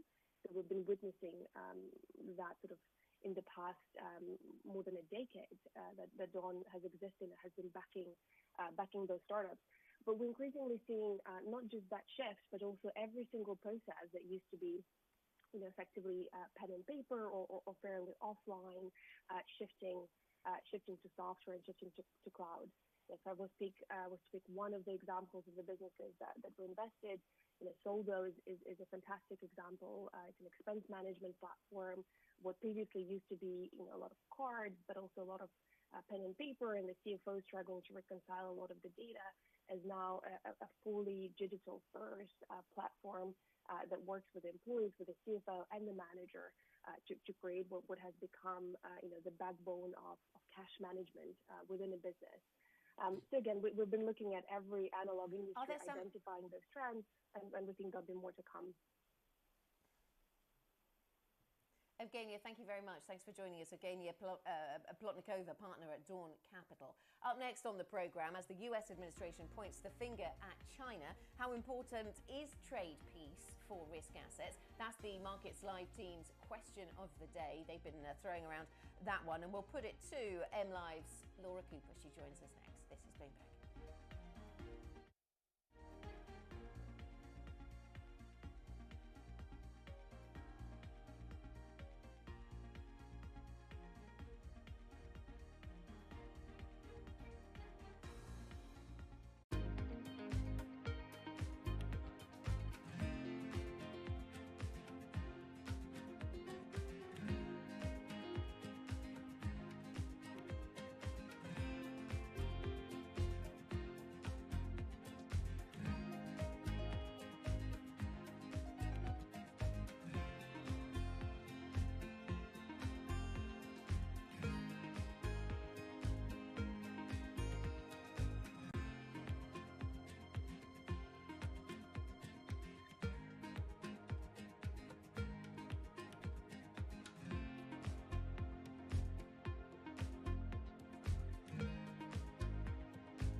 Welcome back to the European Market Open. We've just got some breaking news lines coming through on the French April services PMI 10.2. The prelim number was 10.4.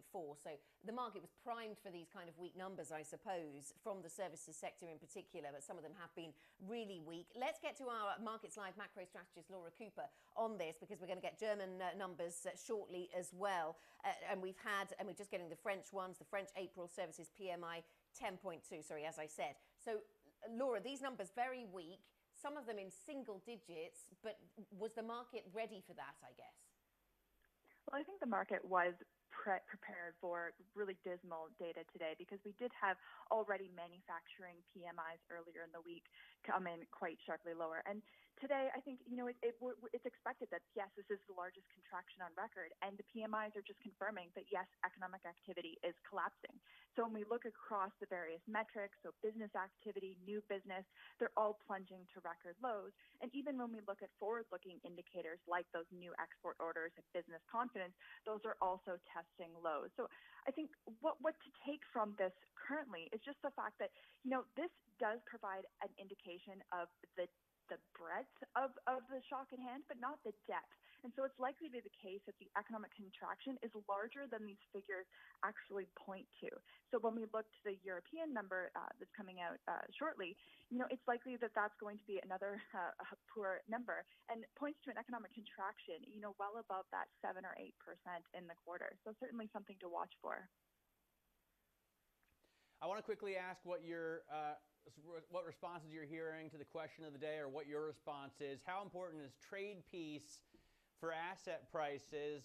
I thought it was interesting we heard the EU's Phil Hogan yesterday lobbying for trade peace even ahead of an important Brexit negotiation. Well, I think certainly, this renewed trade tensions between the U.S. and China is likely going to be a market stress in the coming months. But I think ultimately what we're seeing is just the reaction function from global central banks amid this pandemic is likely going to be a sufficient safety net for markets. I mean, we are in this worst economic contraction on record. We are seeing these dismal earnings in the reporting season, and yet that has not yet proven to be a sufficient catalyst. So I think going forward, it's going to be more a case of the 2019 playbook, where yes, if we see an imposition of tariffs beyond this rhetoric, then that will weigh on risk assets, but unlikely on a sustainable basis. I mean, the administration is likely to respond to adverse market reactions in stocks, and so kind of pare back their tone there. And then as well, on the other hand, China doesn't want to see kind of depreciating currency. They want to maintain these capital flows. So ultimately, I think it's in the best interest that we're going to see these tensions relatively contained. And so risk assets are likely to continue to glide through this year. Laura, just getting the German number. German April services PMI 16.2. The prelim was 15.9, so not very far at all away from that prelim number. And that puts the composite number for Germany at 17.4. The prelim was 17.1. I suppose for those who are exposed to risk, one of the good things about this number is, yes, it's really dire, it's really weak, it shows a collapse in economic activity, but it isn't all that far away from where we thought it was going to come in. I suppose that's the only silver lining I can find right now. Yes, absolutely. I think crucially what's important to monitor will be the services ratings going forward, because manufacturing activity can be turned on relatively quickly, but it's confidence within services and these services-oriented economies. And so we're going to need to see these numbers pick up in the coming months, and it's unlikely to get back to those expansionary 50 levels for quite some time. So I think, but this is crucially something to watch as a forward-looking sentiment indicator for the market.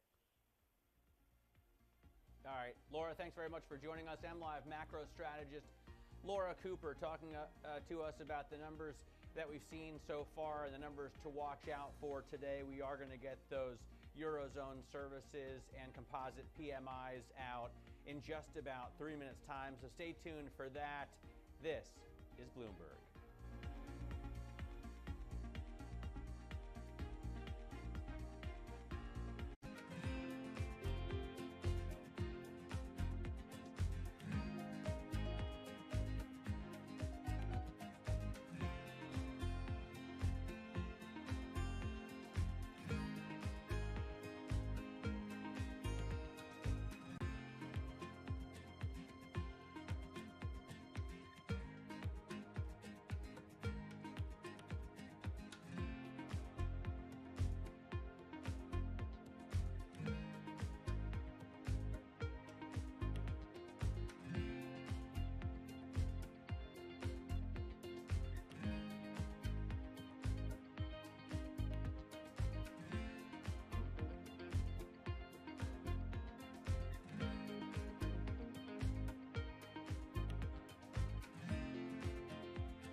I'm Emily Chang in San Francisco, and this is Bloomberg Technology. Coming up in the next hour, seeing red, the markets plunging deeper, despite the Federal Reserve's latest efforts to prop up the economy.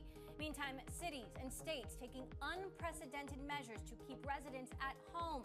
The Bay Area announcing a shelter-in-place order to start tomorrow. Plus, this shelter-in-place extraordinary, a big step to contain the coronavirus outbreak. We will have the latest. And staying connected amidst life disrupted as schools and businesses close around the world.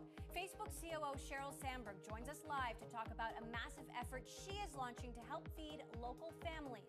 This as Facebook shares plunge more than 14%. First, to our top story, the markets going deeper into the red over fears the economic fallout from the coronavirus will be more prolonged and painful than we all expected. President Trump saying life could be disrupted well into the summer. The S&P falling the most since 1987, sinking 12%. The Dow falling to its lowest in 2 years. This despite the Federal Reserve cutting rates to zero.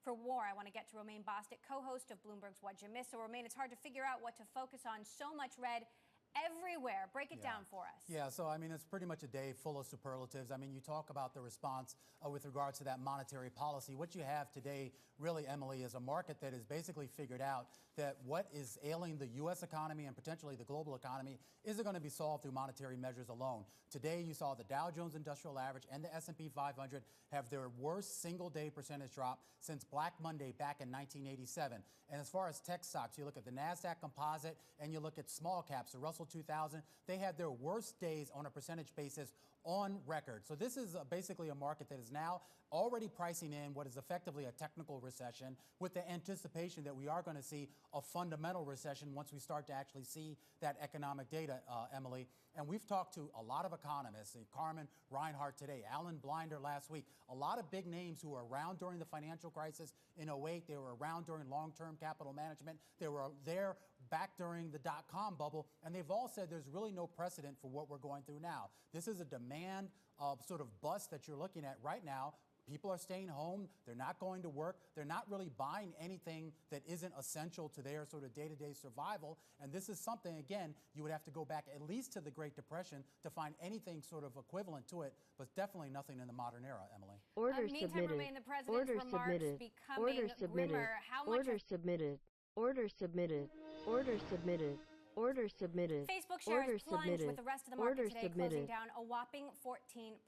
Let's get perspective on that and much more from Facebook COO Sheryl Sandberg, who joins me now from Menlo Park. Sheryl, obviously, the news has been changing by the minute for the markets, for your company, for people who live in the Bay Area. I have to ask you about your perspective on what we're seeing in the markets right now. You worked for Larry Summers. He says we're headed for a recession. You worked at Google amidst the dot-com bust. You helped navigate Facebook through the financial crisis. Where is this going? Well, thanks for having me, Emily, and welcome back from maternity leave. This must be a broad move coming back.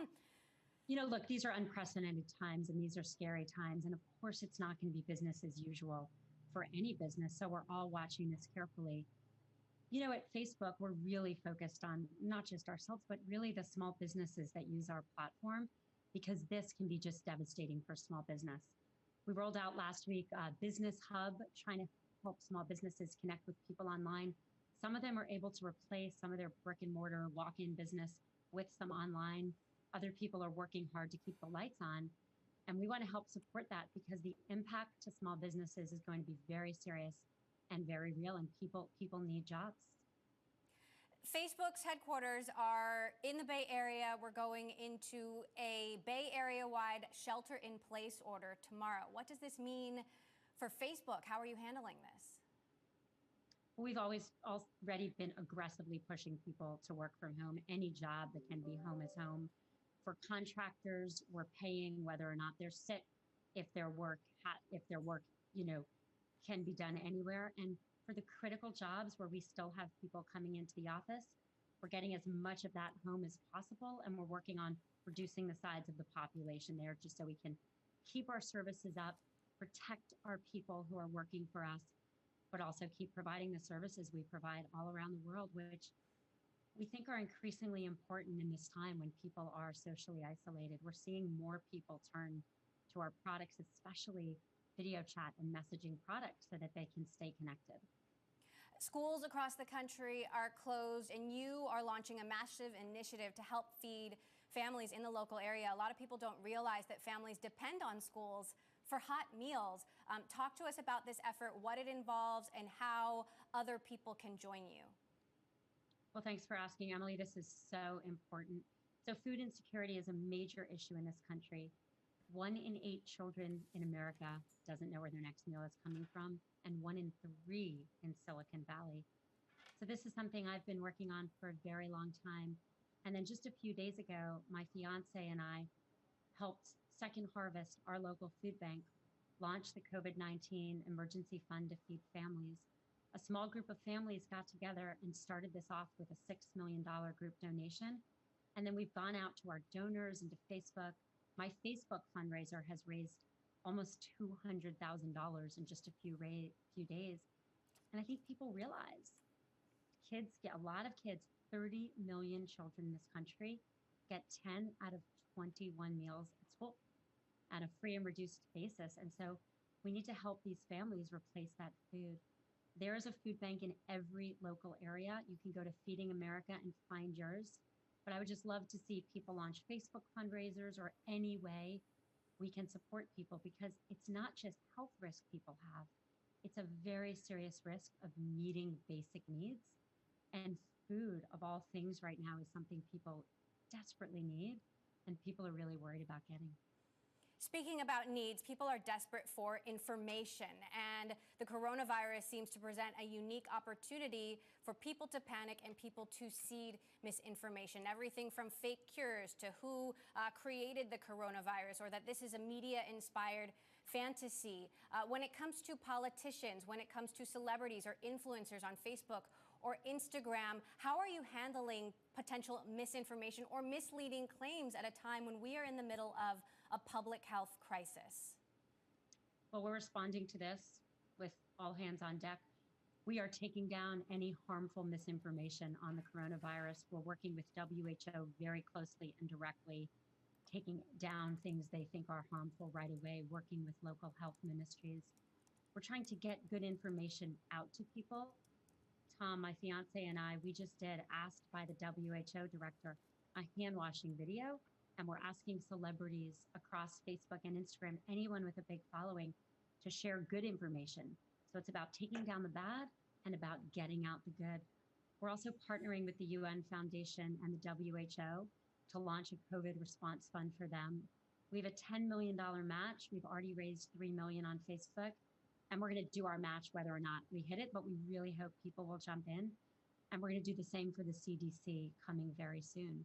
So this is about taking down the bad information, but also getting the good information and support out to people and to these incredible organizations like the WHO and the CDC that are going to need everyone to be doing what they can do to reduce the spread of this virus.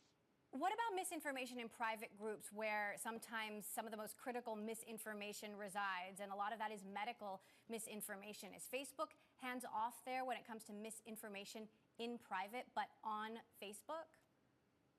With COVID-19, we are not. As soon as we can find it, if it is harmful misinformation, particularly the misinformation the WHO or local health ministries are most worried about, we're getting it down as quickly as we can. But we're also seeing a lot of Facebook groups doing amazing things. There are groups in Italy, which has been just particularly hard hit, getting together online to provide support. There's a doctor in Lombardy, Italy, very hard hit area, who's been providing services to patients, not even her own patients, just people in the area who are suffering from depression, suffering from isolation, suffering from anxiety online. We're seeing churches and synagogues put their services online and use Facebook groups to reach their community. So this is a time, we've seen this through other disasters, even though I don't think we've seen anything like this, where people come together to support each other in any way they can. And we're going to do all we can to keep facilitating that. Cheryl, Facebook is down almost 14% with the rest of the market. How big an economic downturn are you preparing for, and how well positioned is Facebook's ad business to weather this? well, this is not going to be business as usual. And the marketing industry is certainly, going to see a real impact. I don't think anyone knows how big. And so we're going to watch and look.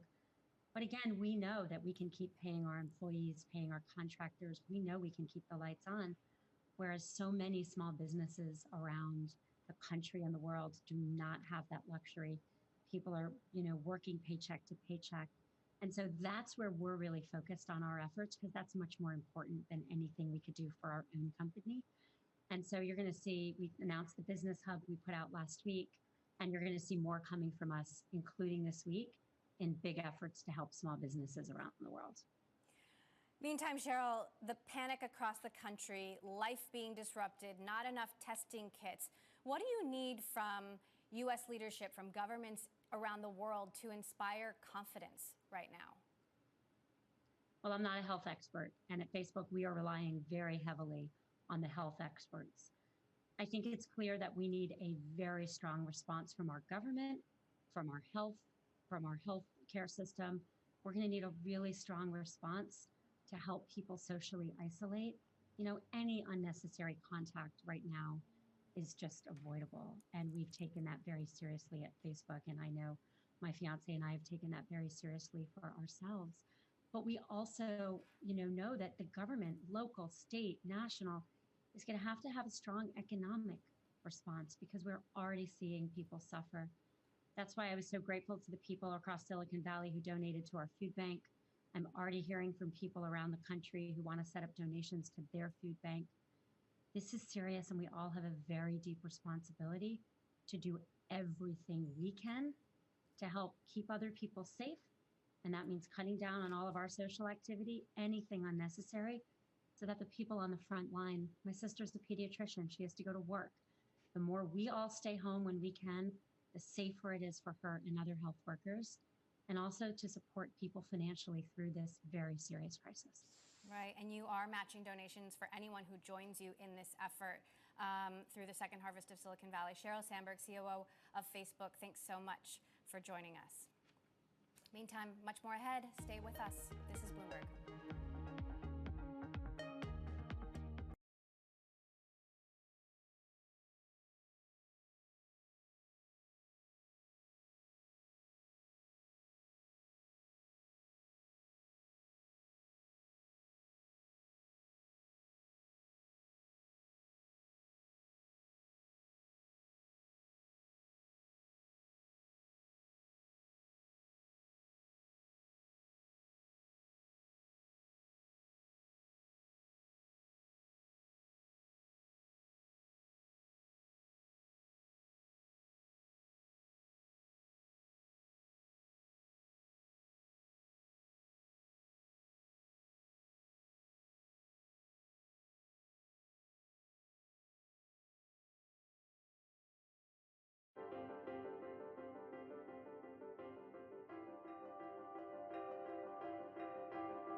U.S. stocks plunged the most since 1987 as President Trump warned that disruptions from the coronavirus could last well into the summer. For more, I want to get to Bloomberg's Kriti Gupta on the markets. Now, Kriti, we saw a broad sell-off today across most sectors. Let's drill in to tech, though. Give us the highlights there. That's right. We did see the Nasdaq and the S&P 500 really take some major hits down, I believe 11% on the day. What you really want to take away, though, is the way that tech is really interacting with these volatile swings in the market, moving in both directions. Now, something I've been talking about a lot is how this broader stock market is moving, like I said, in both directions. Massive losses followed by massive gains, and tech really leading on both sides. Now, think about it here. If you're looking at investing in tech, now is really the time to kind of buy in. And the people I'm talking to on the street are really taking this opportunity to buy the dip there. On the flip side of that, there is a shortage of kind of liquidity in the market right now. So you are seeing also when people are cutting their positions, really targeting tech in that aspect because you are, of course, exposing yourself to the tech industry in larger volumes than other sectors. So really interesting to see how tech is really kind of interacting with the broader sell-off there. All right, we're going to continue to monitor all develops. Of course, watch the open into Asia. Bloomberg Markets Live reporter Kriti Gupta, thank you so much for that update. Plenty more ahead. Stay with Bloomberg Television. This is Bloomberg.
another day of risk off across the financial markets. We bring you special coverage of all the price action and implications here on Bloomberg Television.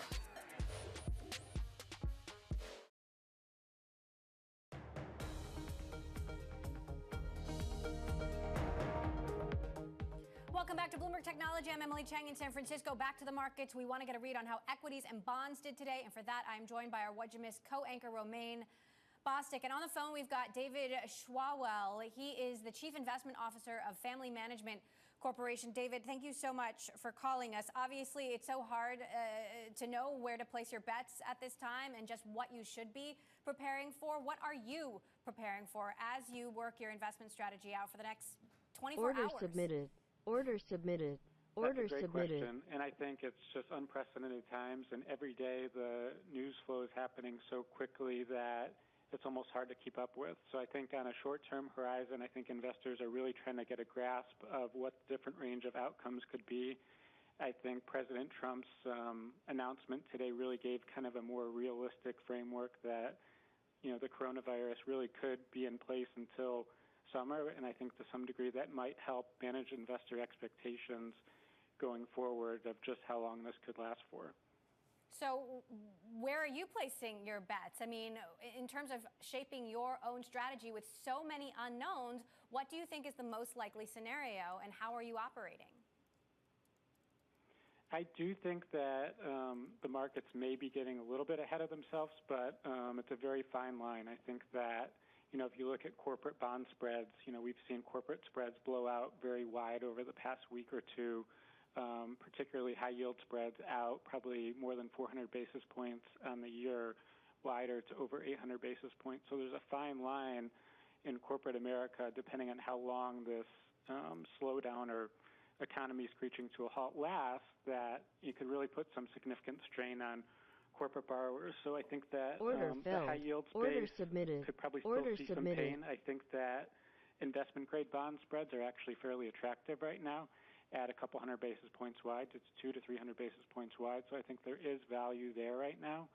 I think that even the banking space, I think that the banking space right now is really pricing somewhat for Armageddon, and I think that there's some interesting value there. Well, David, kind of expand a little bit on that pricing, because I'm wondering that when you look at the sell-off that we've had, not just today, but really over the past 3 weeks, 3.5 weeks here, how much of that is tied to this idea that a lot of the companies out there did have this net leverage that was really, by some measures, astronomical? Absolutely, and in the market conditions were really favorable for that. So you had a corporate market that was really amenable to refinancing, a leverage loan market that was really open up for really favorable terms, and then you add on to the fact that interest rates were low, spreads were low, and you had an environment where leverage was easy to take on and debt service was very low. And at the current time, we do have low risk-free rates, but obviously credit spreads are much higher now, and obviously top-line sales are going to be non-existent while costs are still going to be there. So the pressure, depending on how long this lasts for, is really going to start to pinch borrowers, particularly lower-grade borrowers. Okay, so I mean, that's the conundrum here. So for everyone out there, David, who's trying to sort of go into their spreadsheets and sort of remodel things, I mean, how do you solve for X in this type of environment when you look at these multiples and you basically have no multiple because there's nothing to multiply? Order filled. Exactly. Order submitted. So I think order that's a typical, what is the S&P going to earn for 2020? That goes out the window. We have no idea how long this is going to last for, what the downturn is.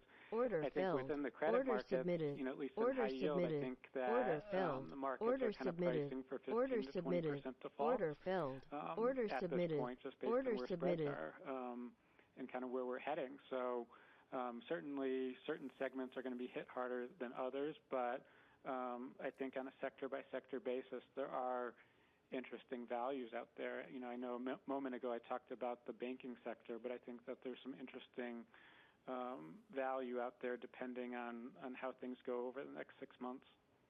What do you see happening in tech where we're seeing some of the most dramatic slides, David, Order of submitted. the day? Order filled. Order canceled. Order canceled. Well, if you go back order probably canceled. 6 months ago, Order canceled. the headlines order in tech canceled. were Order canceled. really order on the regulatory submitted. front. Order so if submitted. you think about big order tech, filled. Order the canceled. headlines were, Order you know, canceled. are they Order going to go filled. after Facebook, Order canceled. Google, Order Amazon canceled. for antitrust? Order canceled. And Order what's canceled. interesting Order today canceled. is you Order almost think that canceled. these big tech Order companies are canceled. under Order canceled. maybe Order a little bit canceled. better competitive Order advantage canceled. going forward. I mean, if you look at Amazon, the retail segment is going to be decimated, which is extremely sad, and we'll have to see how that plays out. But you saw the news coming out today that Amazon's going to be hiring another 100,000 workers to keep up with the demand. So you think that it's conceivable that whenever this blows over and whenever the U.S. economy gets back to normal, that Amazon could be in an even better shape going forward, not only if some competitors go under, but consumer preferences have changed and more consumers are used to ordering online. So, David, though, what about the esoteric question here? I mean, obviously, you're talking about companies that did well in environments before where investors got nervous. They gravitated to tech stocks because they had the growth. Most of them have very little debt, or at least debt that is certainly manageable. If you throw in this idea that Amazon goes out and hires 100,000 workers, Google helps build a government website, and these other big tech companies start to use their weight and their leverage to help sort of pull the economy.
The increasing use of chatbots by retailers is changing our shopping experience.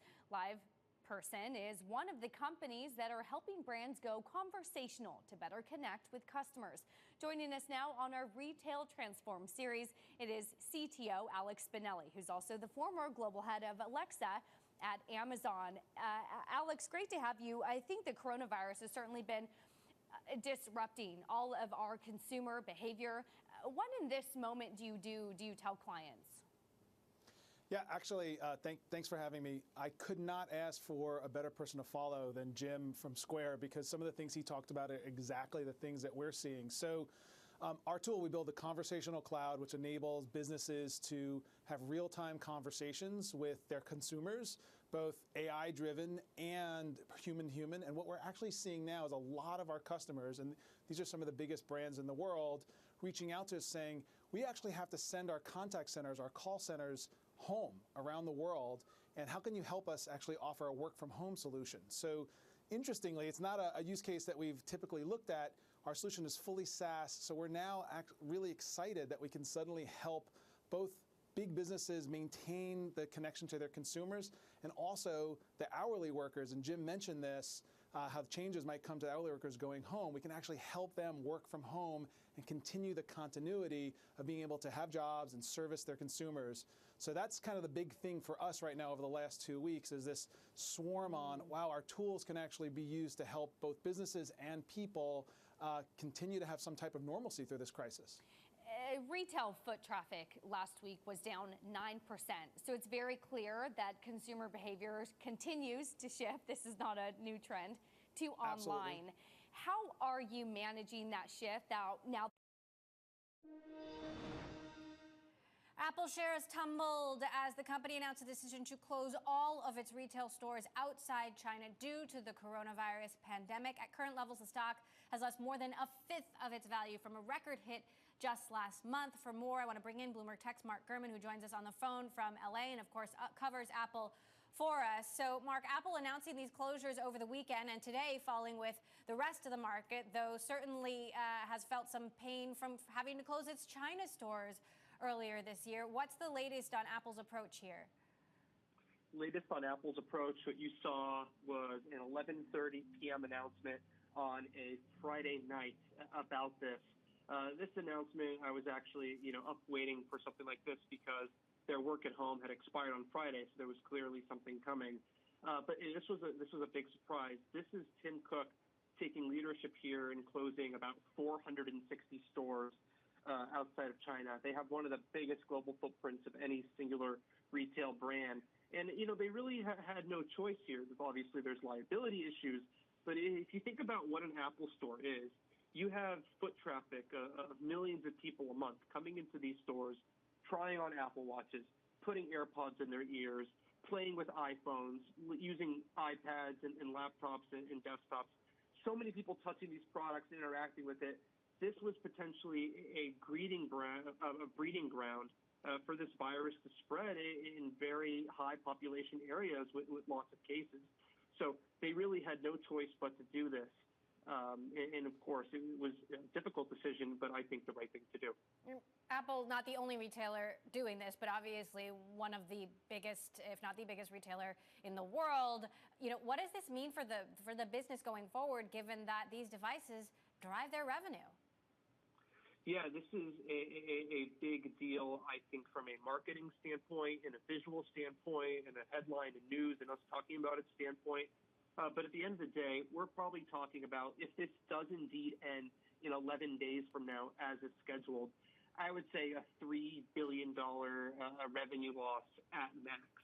And in terms of investor expectations, I don't think that is all too shocking. They already removed their guidance of hitting $63 billion for the March quarter. So this really isn't going to have an impact there. Okay, we'll continue to follow Mark Gurman, who covers Apple for us. Thank you so much. Mark, that does it for this edition of Bloomberg Technology. You can find us live streaming on Twitter. Check us out at Technology. Stay with us. Bloomberg TV has coverage live around the world as this outbreak continues to unfurl. This is Bloomberg.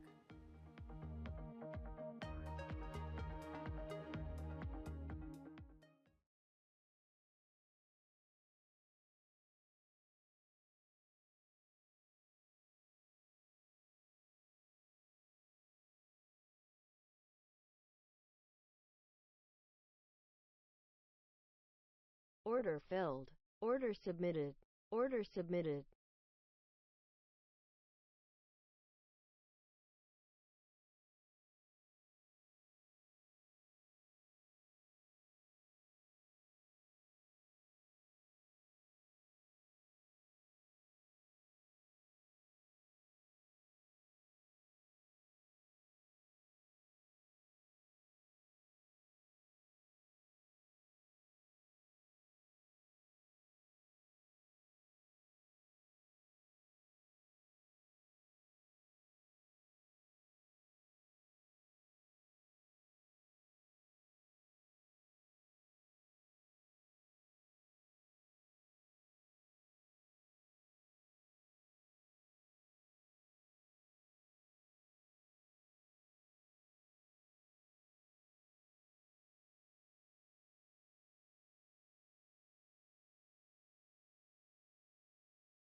Order filled. Order canceled.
During these uncertain times, we remain committed to providing the news and data driving global markets to make sense of this situation impacting all of us right now. And while we may look a bit different, we stand by that commitment. We're here for you. This is Bloomberg.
another day of risk off across the financial markets, we bring you special coverage of all the price action and implications here on Bloomberg Television.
Order submitted.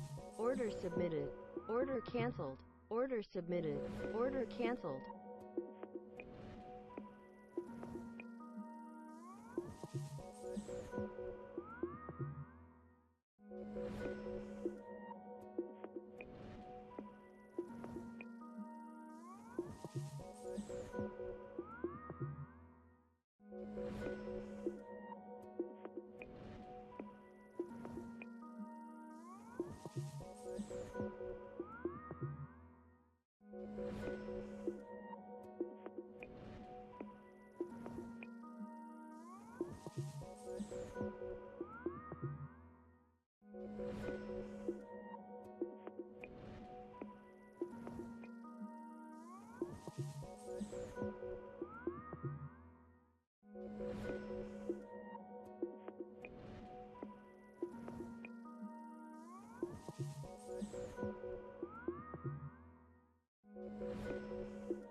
Order filled. Order submitted. Order submitted.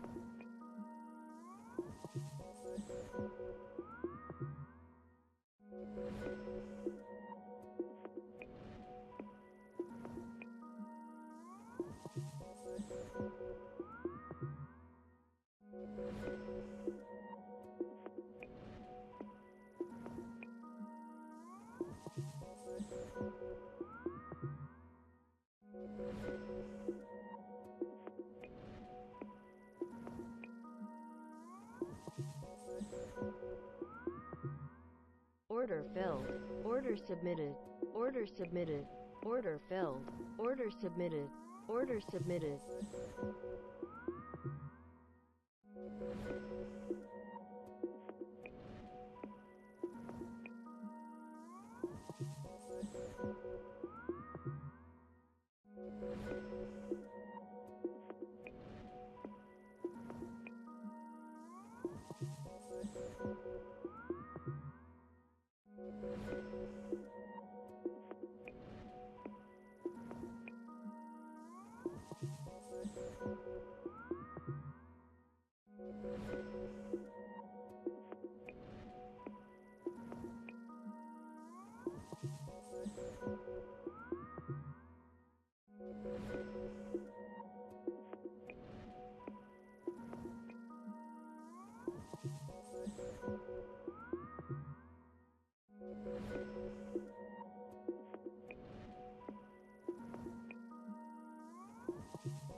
Order submitted.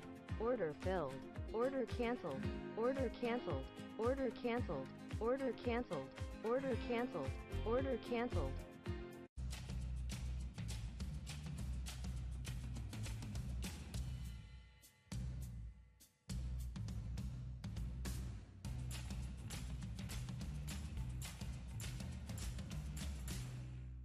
Another day of risk off across the financial markets. We bring you special coverage of all the price action and implications here on Bloomberg Television.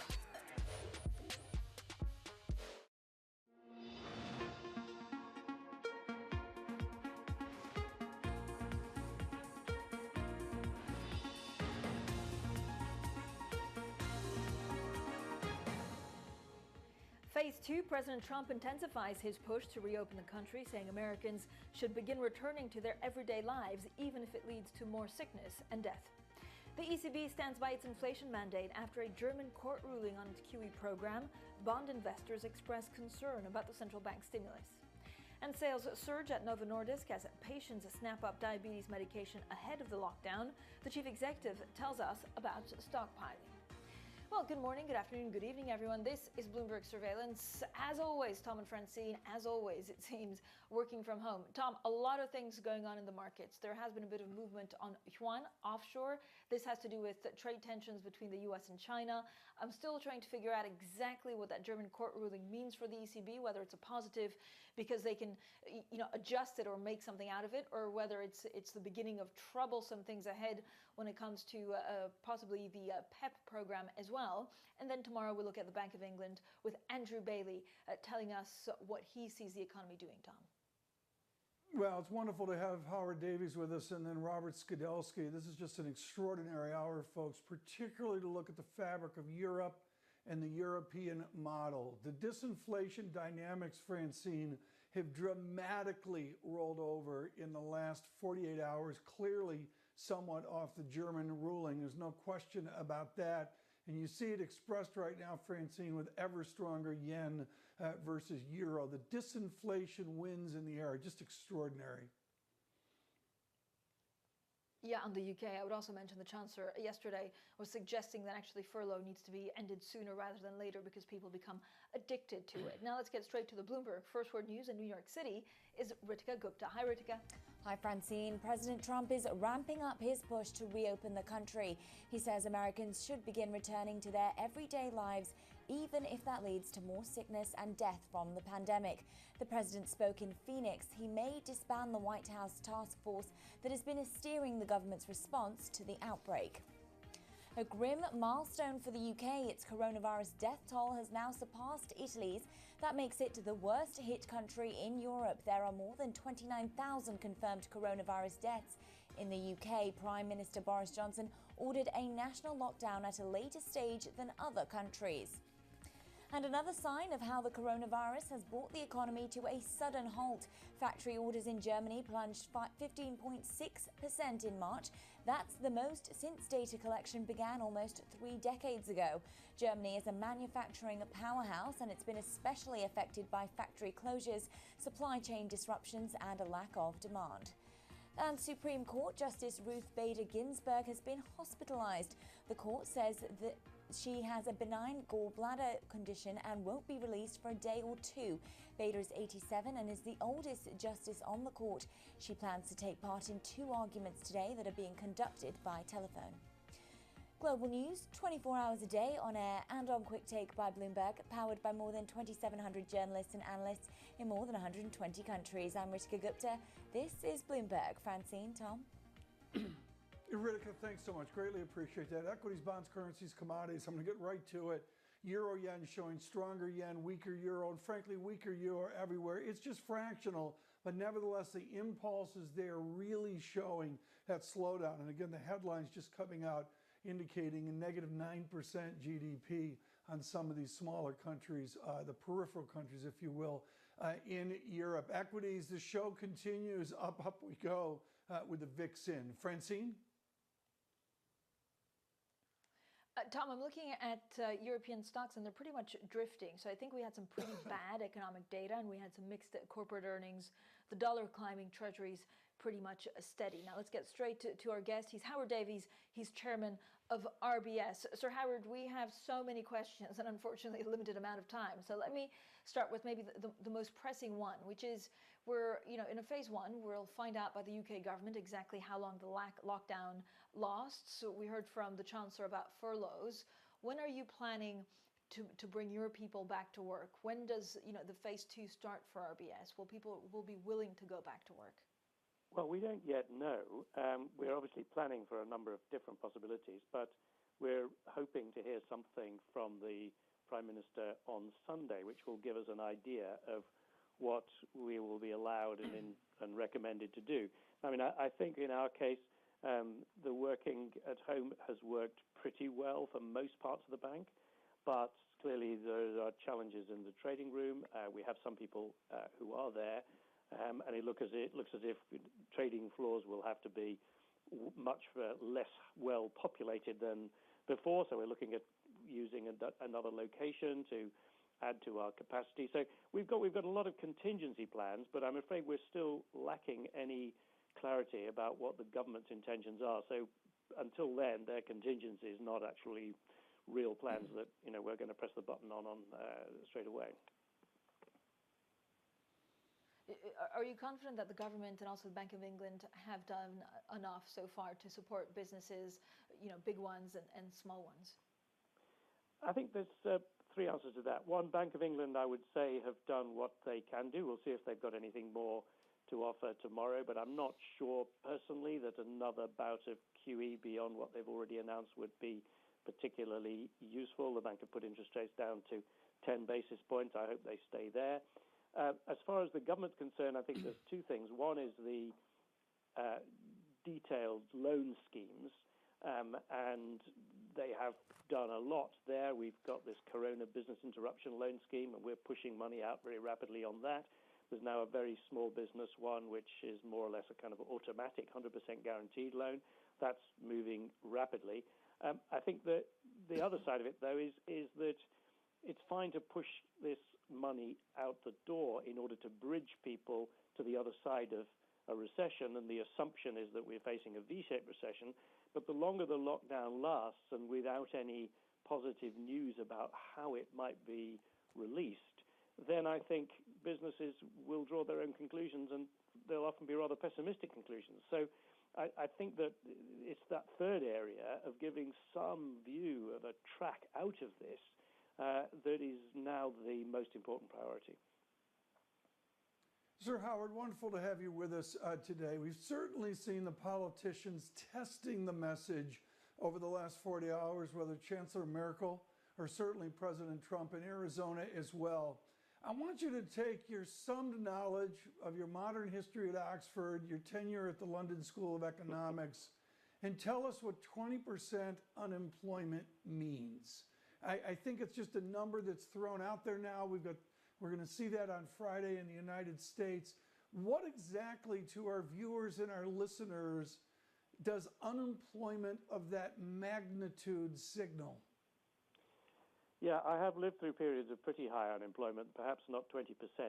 I think the important thing to note is when you get unemployment above about 10%, it becomes the only preoccupation. And therefore, other things become relegated, and government finances are constantly under pressure, which means that governments can't invest in positive things. So it becomes the dominant point. And it also, over time, starts to threaten the social fabric more in, if you like, the Anglo-Saxon economies than in some parts of Europe where family structures are more robust. Spain has managed to tolerate very high levels of unemployment for a long period of time in a way that I think the US and the UK would find extremely difficult. So it becomes the only thing which governments have to focus on, and therefore it's a very wasting period. Not only the effect on individuals and families, you get more family breakup, etc., but also it means that governments find it very difficult to do positive things because all they are focusing on is fighting unemployment. If you remember, the whole of President Hollande's presidency was dominated by the view that he had to get unemployment down, and no one can remember anything else that he did, indeed partly because he didn't do anything much else, because that was the only issue that the country faced at the time. Does this unemployment and economic contraction threaten the European experiment? Not back to Monet, but Duisenberg, Trichet, Draghi, and now Lagarde. Is the European experiment threatened by this shock? Well, it would be foolish to say that it wasn't threatened, though I personally think that the chances of it breaking up are relatively small because the alternative remains extremely unattractive once you're in a single currency. Now, that perhaps doesn't apply to some of the Eastern countries who are not yet in the euro. They could conceivably go their own way, and of course there are some other interesting political movements there in Hungary and Poland which don't actually relate to the COVID-19 crisis, but they could go off in a different direction. But if you ask people, even in Italy or in Greece, do you like the euro? They say no. And then you say, do you want to go back to the drachma or the lira? And they go, oh, Christ, no, because they realize that that would be pretty catastrophic. So I think somehow a way through will be found. I mean, in Europe, you face regularly bets between, do you think there's going to be a crunch and a crisis or a muddling through or a solution? And the smart money has always been on muddling through, not on either a firm solution or a breakup. Sir Howard, we look at this crisis through the economic lens. Is it going to be much more than that? Is it going to be a redesigning of the social contract? Is it going to be, is this crisis going to leave legacies between, citizens and governments and high unemployment for a very long time? Yes, I think there are a number of things which I would forecast. One is that the previous certainties about the role of the state will be cast aside, and even this government is contemplating clearly ending up with equity stakes in companies. I think that may well happen. Order submitted. And clearly, Order submitted. Realize Order that submitted. when times Order are submitted. really tough, Order submitted. the state, Order a strong submitted. state, a powerful Order state, submitted. is absolutely Order crucial. submitted. And so Order I think submitted. you will not see much in the way of the rhetoric from the right of the Conservative Party, about contracting the state, going for a small state. That's, I think, gone out of the window. So that will require some redefinition, because I don't think that the alternative of a long-standing nationalization commitment is going to be a possibility either. So redefining the role of the state and its interaction with the economy, I think, is going to be very important and crucial indeed. The second thing that worries me more probably is that I think this crisis is going to affect different parts of the population in different ways. I mean, if you just look at things like who can work effectively at home, well, it tends to be the better off people, the knowledge workers, people like you and me, frankly, who can work reasonably effectively from home. The number of people who are able to do that, who are younger, particularly younger women, who are lower down the pay scale, is much fewer. That is where the job losses will be most felt. And so I think you will get some social strains between income bands. The relatively well-off will continue to do relatively well, and indeed age bands. I think younger people will suffer more from this crisis than others. Those are going to be, I think, the most difficult and tense consequences of this crisis, and governments need to be thinking about how to deal with that. Sir Howard, thank you so much. We'll get back to how you bridge actually this huge divide with Sir Howard Davies. He's the chairman of RBS shortly. Now, also coming up later this hour, we speak to Robert Skidelsky, UK House of Lords crossbench peer. That's at 5:30 a.m. in New York. That's 10:30 a.m. in London. And this is Bloomberg.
This is Bloomberg Surveillance. Tom and Francine from London and New York. Tom, we're having a great conversation with Sir Howard Davies. He's the chairman of RBS, and he's still with us. Sir Howard, when you look at what we heard yesterday from the German Constitutional Court on the legality of QE, from the ECB, a reminder it is QE and not the PEP that was put in place because of COVID-19. But is it a positive for the ECB because they can fudge it, or actually does it hurt the ECB aura? Well, I don't think it can be said to be a positive because it once again throws a light on the sort of politics behind QE, and you don't really want that at the moment. I think that as for the specifics of the ruling, which require the ECB to demonstrate the proportionality of its interventions, I imagine that they will be able to do that. And I imagine that if they dug around in their minutes, they would find the right kind of reassuring words anyway, and they can certainly construct their future statements on that basis. So I think they can solve that. What is more concerning, I think, is that you have a situation where the ECJ supports, the European Court of Justice supports what the ECB is doing, but then a German constitutional court disagrees with the European Court of Justice. And this is an inversion of what we normally understand by the sort of judicial hierarchy in Europe. And it appears that the German Constitutional Court simply goes back to the German Constitution and pays no attention to the fact that the Germans have signed lots of treaties and setting up the ECB, which in an important way dominate that constitution. So I would see this as a significant sort of European legal crisis, really, but which the ECB, unfortunately, is the tennis ball in the middle of it. But I guess that they can find a way of working around it in practical terms, but it's not a healthy situation. Sir Howard, with that said, there has to be an institution or a set of leaders that push against the German court massaging words and language. Who is that institution? Well, the problem in the Eurozone for some time has been that there are things that need to be resolved in relation to the way the euro works, which require a new European treaty, or at least treaty amendment. The most obvious one being setting up a robust deposit insurance scheme on a pan-European basis. But there are other things too related to the powers of the ECB, which are rather strange legal base for them at the moment. But of course, the European leaders have balked at the idea of a treaty amendment because in a number of cases that needs to be put to a referendum in individual countries. And the experience of recent referendums on the future of Europe has not, shall we say, been particularly positive, not just in the UK. So they're trying to operate with a flawed set of legal bases, but the real solution has to be a new treaty. Sir Howard, I don't want you to get in trouble with your chairman, but I'll take a risk on it right now. Are we going to see more bank consolidation out of this economic contraction? Well, in some parts of Europe, I suspect yes. The ECB have made no secret of the fact that they believe that there is a tail of only marginally viable banks in some European countries. I do not think, however, that we will see any consolidation of that sort, except perhaps at the margins in the UK, where we have a pretty consolidated banking system and where there would be competition problems of any of those banks getting together. And I also am not sure that at this point we're going to see cross-border consolidation, which of course is what the ECB has dreamt about, pan-European banks of a really strong kind which can compete globally. I don't think that's going to happen, and indeed the way the crisis has been handled makes that even more difficult, with countries being inclined more to shut their borders than to open them.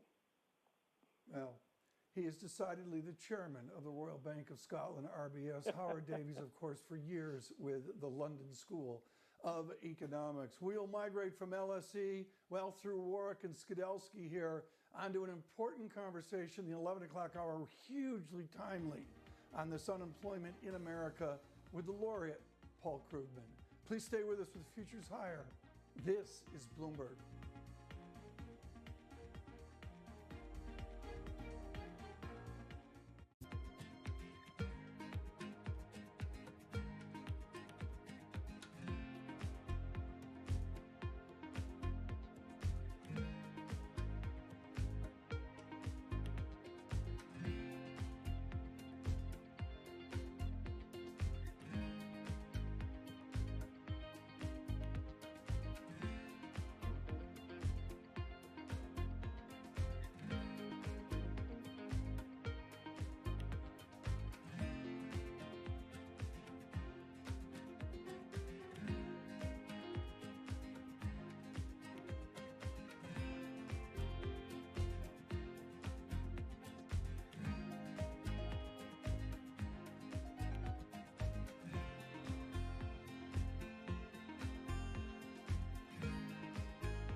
This is Bloomberg Surveillance. I'm Ritika Gupta. Let's get the Bloomberg Business Flash.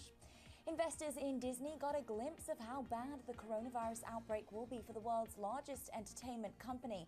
Disney said the crisis cost it $1.4 billion in lost profit last quarter, and this quarter is expected to be worse. But Disney did say its resort in Shanghai will reopen next week.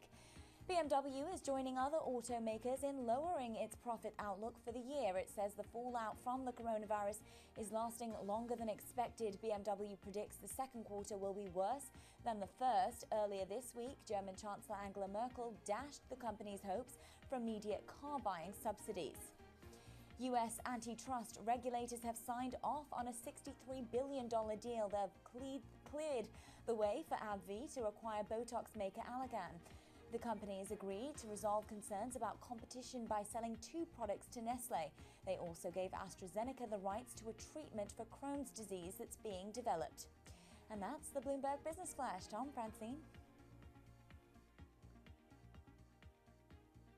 Thank you so much, Ritika. Now, we had some pretty dismal figures in terms of the UK economy and also European economy. First of all, if you look at the euro area, so a lot of economists are saying that their very survival is at risk because of the various virus shocks in their various countries, and that will mean that maybe we need a lot more solidarity. So this is what your data is telling you. If we look at the markets, which I'll talk to you in a second, euro dollar moving yesterday on the back of that German Constitutional Court decision, giving the ECB 3 months to actually change a little bit of what they did because parts of it were not legal. So that's euro dollar 107.95. We keep, Tom, looking at the Italian 10-year yield at 1.89.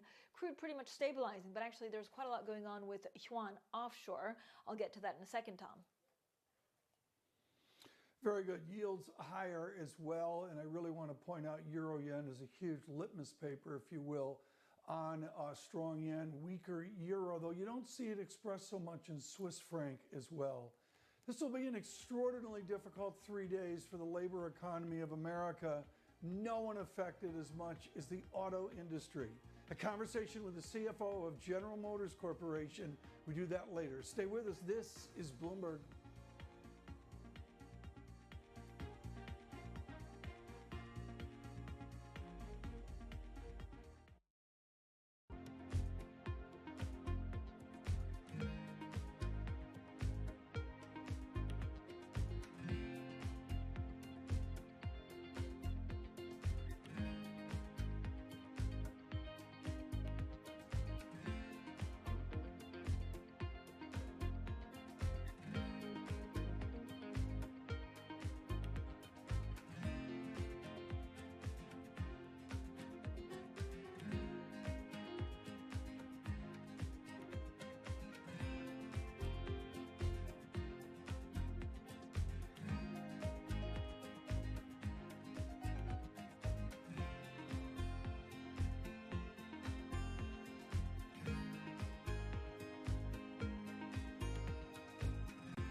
Good morning, everyone. Francine Lacroix in London. I'm Tom Keene in New York. For all of you trying to place history into this moment that we're in, whether it's 15 or 20% unemployment in America, the tragedy of massive economic contraction in Southern Europe, and on to the true pain of this pandemic, there's no question history can be a solution.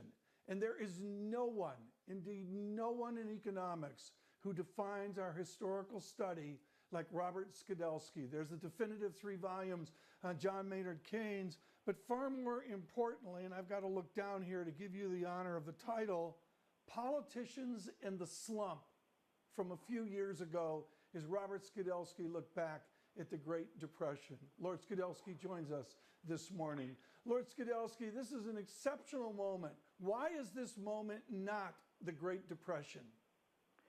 Well, it's a very different situation, isn't it? Because what we have is a whole lot of industry being shut down, and yet there's been no real fall in demand, purchasing power. And that's because the government's paying people, most of their wages. So as we come out of the lockdown, we're going to have high inflation.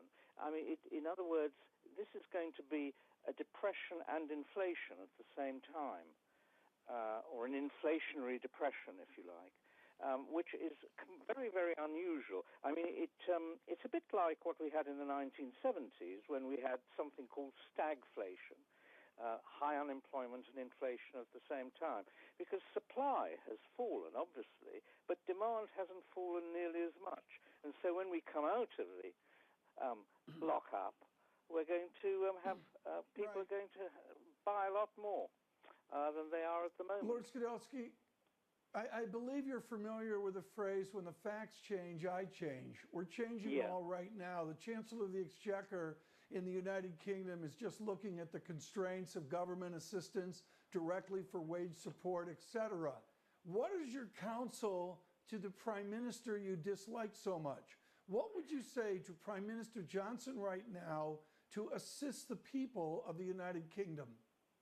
Well, I never did dislike Boris Johnson that much. I mean, the person I disliked enormously was George Osborne, who really imposed austerity on Britain for 6 or 7 years when he was Chancellor.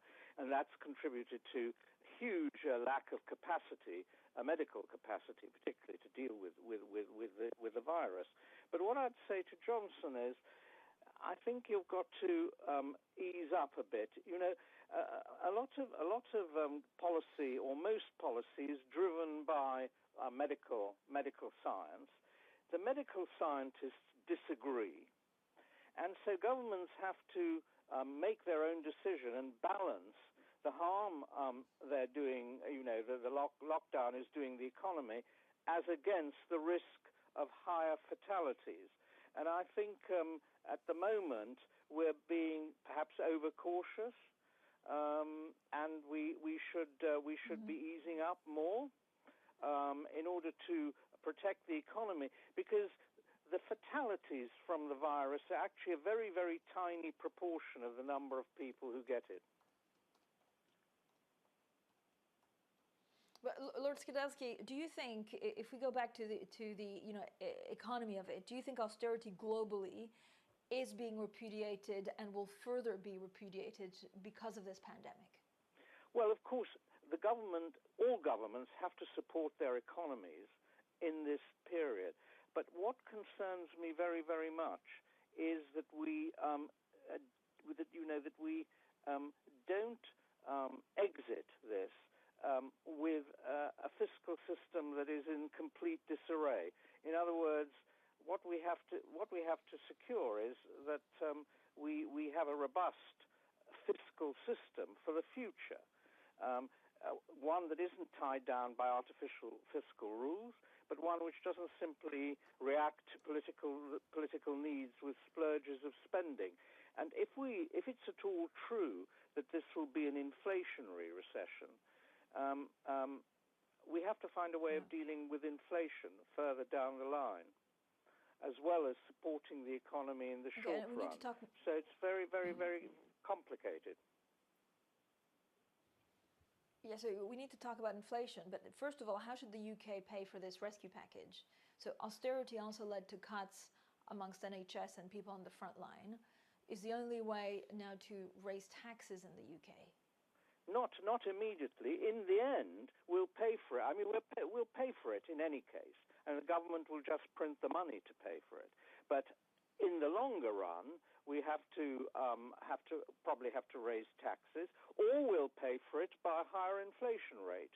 I mean, one way or the other, this will be paid for. I mean, what's wrong is to say we can't afford it. The government can always afford to spend what it wants to. It's the consequences of that we have to take into account. I know that's something people don't. I know that people find that uncomfortable, but it's true. Governments, with their own central banks, can just get enough money to spend whatever they want to. Now, the consequences could be a rise in prices. Of course, it could be, and that's inflation. And inflation is a way of paying for government spending. It's a way other people pay for government spending. It's a form of tax. Or you can actually tax openly just by increasing the rates of tax. That's how it will be paid for eventually.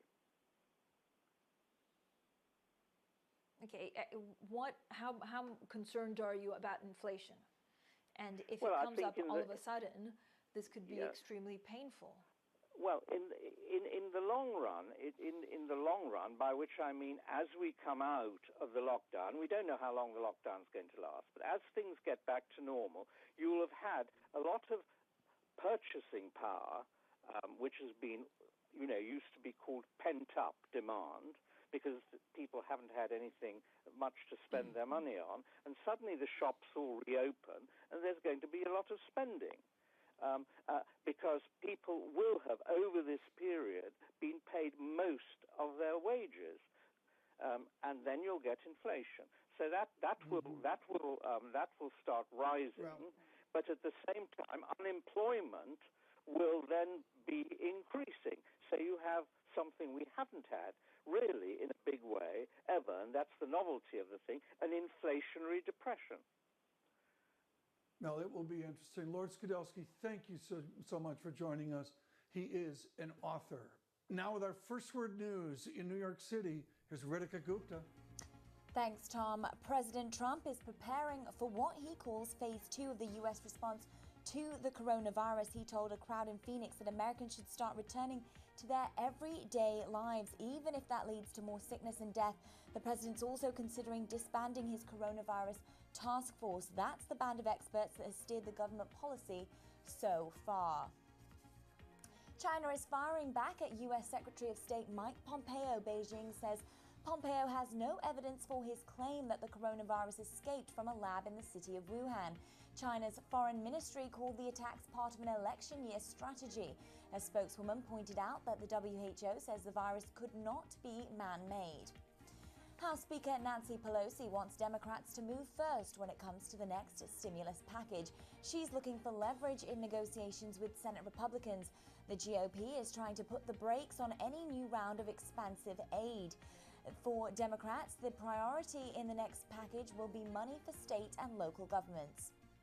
Global news 24 hours a day on air and on Quick Take by Bloomberg, powered by more than 2,700 journalists and analysts in more than 120 countries. I'm Ritika Gupta. This is Bloomberg. Tom, Francine.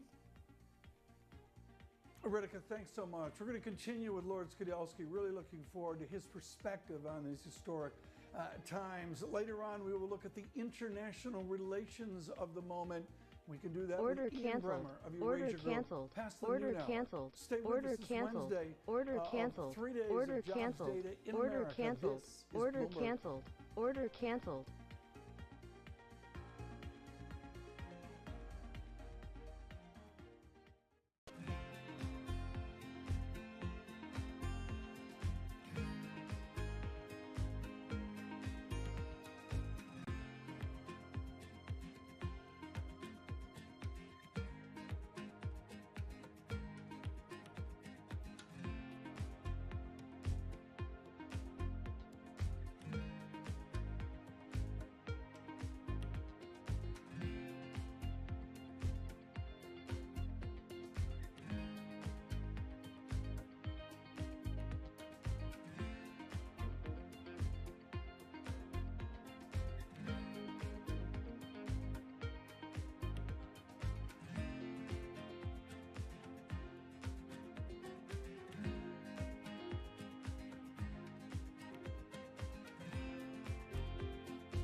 Bloomberg Surveillance. Good morning, everyone. From New York, from London, again, with shocking economic data continuing every day here as we really pick up the March and the April data as well. We move to jobs on Friday in the United States.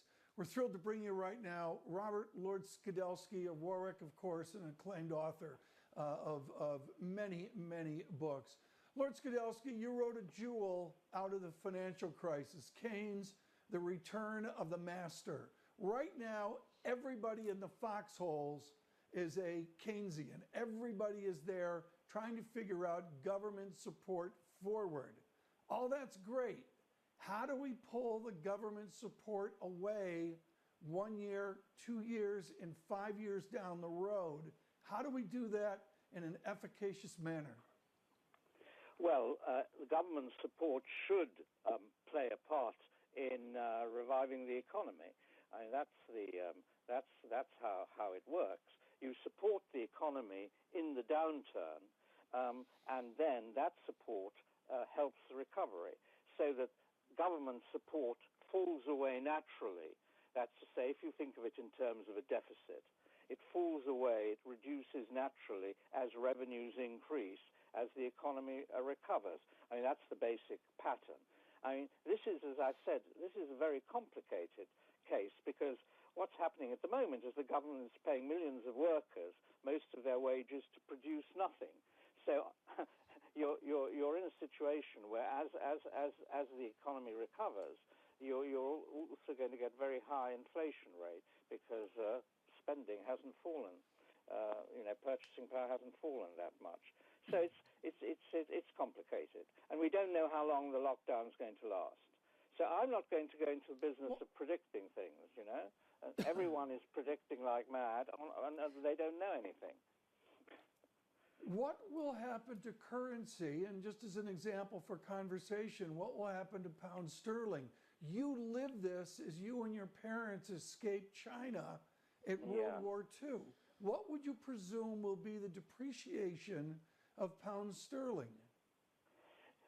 Well, again, I could give an estimate, but I don't think it would be worth very much. I mean, there are two things that are will affect pound sterling. One is, I think that Britain is doing slightly worse in dealing with this virus attack, than some other countries, particularly Germany.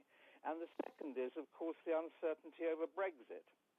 I mean, both of those things will, on the whole, lead to a lower level of sterling against other currencies, one would expect. But how much lower? Who knows? Lord Skidelsky, I know you don't like forecasts, but actually, if I phrase it as what would you do? So we have a lot of these government programs, furloughs, as you say, where people are not working. What's the optimum time? How would you do it if you were in charge of securing, jobs so that there's not too much unemployment, but also making sure that you wean people off those government programs? Well, what I would do is to ease the restrictions as quickly as it's safe to do. Get people back into work, because it's not that they're not working because there's no demand for their labor. There's plenty of demand for their labor. It's just that they have been stopped from working by governments for medical reasons, which are understandable. Get as many people back to work as possible, and then you will get activity rising again. And that's the way I would do it. And that means you can cut the subsidies that the governments have been paying to people for not working. Employers will be able to pay them again. Now, that doesn't mean that there will be quite a lot of companies and firms will have suffered in the interim. Many of them will have gone bust. But others will be able to open, and there'll be new owners. As soon as demand picks up again, then I think the wheels of industry will start turning again. I mean, that's the only thing you could do. So that's what I would do. I would ease. I would relax. What's the biggest change? The lockdown as quickly as I could. What would be the biggest change economically? So there are certain sectors we're assuming that we go back to the way it was, but if you have social distancing rules, for example, for entertainment, for restaurants and pubs, what will be the biggest legacy from this crisis? Well, I mean, the biggest legacy, I think people will travel less, won't they, internationally. I think the airline companies will take huge hits. Video conferencing will become more normal. But I think, and so those sectors of the economy are going to, I don't know how they're going to get going again. And that's true of holidays abroad and so on. But within cities and within countries, most things will reopen as before. There will be some social distancing, of course, in restaurants, but I mean that's already happening in Sweden. I mean, they've kept most of the economy going. Most people are allowed out, but there is social distancing, and so that's a partial way. And gradually, as the threat of infection recedes, we'll be able to relax social distancing. I mean, most of the time, mostly we'll get back to normal, but there will be some big casualties. All right, thank you so much, Lord Skidelsky, their UK House of Lords crossbench peer. Now, we'll have plenty more, of course, from the UK, and we'll look at the lockdown. We'll hear today what the Prime Minister has to say, and then Sunday we'll also have a lot more insight into what kind of measures he'll put in place. Now, coming up, we speak to Valdis Dombrovskis. He's European Commissioner. That's at 8 a.m. in New York, 1 p.m. in London. He's the Executive Vice President of the Commission. So we'll ask him about some regulations for banks and, of course, the Euro project. This is Bloomberg.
This is Bloomberg Surveillance. I'm Ritika Gupta. Let's get the Bloomberg Business Flash.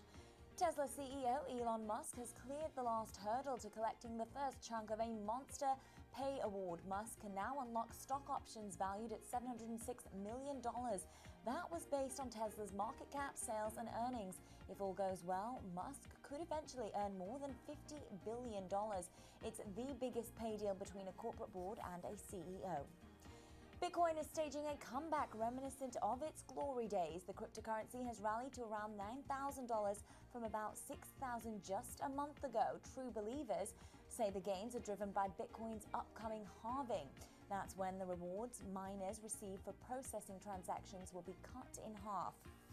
And America's meat processing plants are starting to reopen. Coronavirus outbreaks shut more than a dozen facilities last month, but now not all workers are showing up. Unions say employees are scared and that more protective gear is needed. Absenteeism is running as high as 30%. That's leaving the US at risk of continued meat shortages and higher prices. And that's the Bloomberg Business Flash. Tom, Francine. Thank you so much, Ritika. Now, the COVID-19 pandemic, of course, is the one thing that we keep on talking about. It's also hitting the music industry pretty hard, with production being cancelled or postponed, especially live concerts. Well, Bloomberg spoke to the Spotify chief executive, Daniel Ek, in an exclusive interview about how the crisis is changing the way we listen to music. Here he is.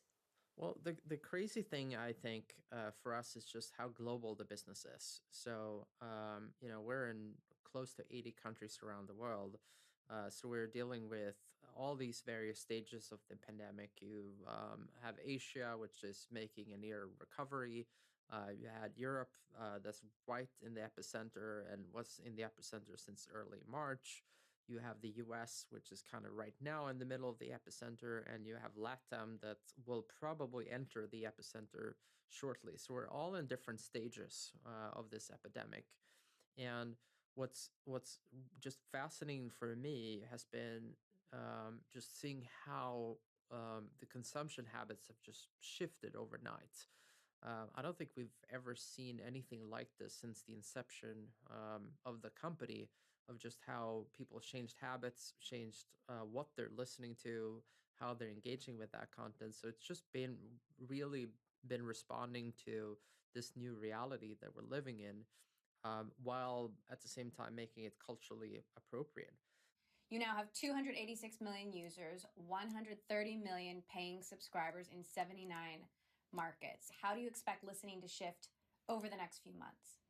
We've actually been seeing an influx of new users coming to the service, including, which we're very happy about, old users returning to the platform. But I think it's hard to say. I mean, obviously, my guess will be as good as anyone's about when this will change and how quickly things can turn back into normal. For us specifically, the big thing is really around the commute. So to the point when people are starting to return back to their offices, their place of work, I suspect we're going to see something that looks a lot more like normalcy for us. Also, second big thing for us is just the gym. People are listening a lot to music while working out. Again, people are working out, but not going to the gym so much. So that's impacting the type of music that people are listening to as well. So I suspect as we're seeing places of work opening up and gyms opening up, I think we as a company will be a lot more like normal again. Now, this has really been hard on the music industry. I know, there haven't been any live concerts. You've got John Legend doing home concerts, Selena Gomez Instagramming her home studio. But just how hard do you think the music industry itself will be hit by this? Oh, it's absolutely going to be massive, specifically for artists themselves. So if you look at an average artist today, about 80% of their income comes from touring. So the fact that they can't tour and likely won't be able to tour for much of the summer, which is one of the greatest points for concerts as well, will impact many musicians a lot. And not just that, but we're talking about all the roadies and everyone else that makes these concerts happen. So it's a big thing, and it's something that we as a company are very focused on, and why we also created the COVID-19 relief fund, where we want to match donations towards the music industry.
This morning, the bears are fit to be tied as global stocks, they are bid and repriced towards Valentine's Day valuations. Meanwhile, Europe flat on its back, deflation, it beckons. Is euro-yen adjust big, strong yen? We begin 3 days of grim reports of millions unemployed in America. The president fits in a trip to Arizona. He says the virus will pass, quote, with or without a vaccine. And voila, let's cubic fit. Trump economists suggest the virus will disappear in the vicinity of 2 weeks. Oh, do they? Good morning, everyone. This is Bloomberg Surveillance. I'm Tom Keene in New York, Francine Lacroix in London. And Francine, the headlines push us aside of all good conversation. An extraordinary headline, Francine, out of China. Yeah, an extraordinary headline out of China, Tom. Also, a lot of focus, of course, on the dismal earnings that we've had from certain companies and the dismal economic data. So China considering dropping the numerical GDP growth target for 2020. This is basically like a company saying it's very difficult to forecast it, so we just won't tell you what we're expecting, Tom. It happens in the corporate world. This does not usually happen with a country certainly not as big as China. So I don't know whether this will have implications for renminbi, but earlier on we had a great Great conversation with the chief economist of Allianz, and he said we're underestimating the impact this will all have on yuan. Yeah, very interesting, and a major shout out to Carl Weinberg of High Frequency Economics, who aggressively stated, I'm going to say a month ago, forecasting here economics is impossible. It is possible that we need a first word news. In New York City, here's Ritika Gupta. Thanks, Tom. President Trump is ramping up his push to reopen the country. He says Americans should begin returning to their everyday lives, even if that leads to more sickness and death from the pandemic. The president spoke in Phoenix. He may disband the White House task force that has been steering the government's response to the outbreak. A warning today from the European Union's executive arm. The European Commission says the EU is facing the deepest economic downturn in its history, and that threatens the future of the euro currency if it's badly handled. The euro region economy is set to shrink 7.7% this year because of the coronavirus outbreak. Another sign of how the coronavirus has brought the economy to a sudden halt. Factory orders in Germany plunged 15.6% in March. That's the most since data collection began almost 3 decades ago. Germany is a manufacturing powerhouse, and it's been especially affected by factory closures, supply chain disruptions, and a lack of demand. Supreme Court Justice Ruth Bader Ginsburg has been hospitalized. The court says she has a benign gallbladder condition and won't be released for a day or two. Bader is 87 and is the oldest justice on the court. She plans to take part in 2 arguments today that are being conducted by telephone. Global news 24 hours a day on air and on Quick Take by Bloomberg, powered by more than 2,700 journalists and analysts in more than 120 countries. I'm Ritika Gupta. This is Bloomberg. Francine, Tom. Ritika, thanks so much. Just want to note here with our data, Turkish lira really begins to expand out, not losing control, that's overstating it, but Turkish lira really difficult. The dichotomy of the yen stronger, the euro weaker, shows euro yen blowing through 115. That's a big deal to global Wall Street. And Francine, all that you need to know, things are great out there. Futures advance more than nicely. Yeah, we did have those really difficult economic data, Tom. So first, if you look at Europe, it's not going even slightly according to plan. If you look at the euro area survival, a lot of people are saying, look, it's being put at risk by these uneven virus shocks. Euro region economy set to shrink some 7.7% this year. And then, of course, China saying it will consider dropping its numerical GDP growth target for 2020, which is why we're actually seeing euro dollar move a little bit on the back of also what we heard from the German court yesterday on the ECB 107.84, and then crude oil stabilizing a touch at $25.41, Tom. Yeah. Glad you mentioned crude oil. Brent crude through 30 very nicely with a 31 handle as well. We've had a wonderful cross-section of guests. Francine and I are so privileged with a team that gets the best and brightest. We certainly saw that in the last hour with Sir Howard Davies and, of course, with Lord Skidelsky. Now we speak with David Balin. He's with Citi Private Bank. I really can't say enough about a holistic view here on how to handle the emotion of investment in times like this. David, thank you so much for joining us. If I miss this rally, if I'm in cash, how do I get back into the game? Well, Tom, that is the big feeling that all clients are having today who are underinvested in the market. So to answer your question, you have to have a core portfolio, which is really the exposure to all of the global markets that you've been talking about, you and Francine have been talking about all morning. And there really is no right or wrong time to do it. At this moment in time, if you were investing today, it would be a matter of what you actually put your money in as you began to enter into the market. And there are pockets of pretty good value, because these indices do not really tell you the whole story. The top 30 stocks in the market have really been the dominant driver of the S&P as an example. And that's true of all markets around the world where large companies have simply done better than small ones. So right now, you would add small and mid-cap stocks. You would focus on those that have the strongest balance sheets and the strongest exposure to markets that are unaffected, like healthcare. And you would then also start adding some emerging markets like Brazil and Mexico that have done very poorly, in addition to obviously your core portfolio, which you would build over time. So, you can't actually time the market. And so you would get in, over the next several months, let's just say, and you would build out that portfolio, and then you would continue to live with it. Well, you build out the portfolio and you live with it as well. What are we pricing for now? I mean, within the punditry and all, David, of strategists looking at a market that expects forward, I get all that. How far out is the market looking now? To me, it's almost a bet not on 6 months out, but a bet on 1 year out, or 2 years out, or 3 years out. What do you think? You're exactly right, Tom. It is actually a bet on 1 year out. And what I mean by that is that, whether it's City Private Bank or another institution, we are expecting an extraordinary decline in earnings for this year, probably a 35% decline in earnings for the year. We're talking about getting half of that back in 2021. So to your point, what the market is looking for is a terrible, terrible quarter now, an incredibly dramatic snap back in quarter three, which will look great. It'll feel great because it's a snapback from such an extraordinarily low number. And then it will be looking over that hump to 2021 to see whether we can get half of what we've lost back in earnings. And the market is saying, if we can get there, then these valuations aren't crazy. But again, what I'm looking at is which companies can deliver those earnings. And it's all of the large players in all of the less affected businesses that have to deliver pretty consistent and stellar earnings in order for us to carry this forward. And we have some doubts about that. David, so what do you have doubts on? Is it margins? Is it, should a lot of these companies actually focus on market share instead of making profit in this time, because they'll come out stronger once we see, life getting back to a bit more normalcy? Well, there's no question, to your point, that there will be consolidation in industries as certain of the smaller and even some of the medium-sized companies come under such pressure that they will be actually cheap acquisitions for the larger companies. What I'm really referring to is what I think will be an uneven purchasing pattern on the behalf of individuals who are coming back in corporations.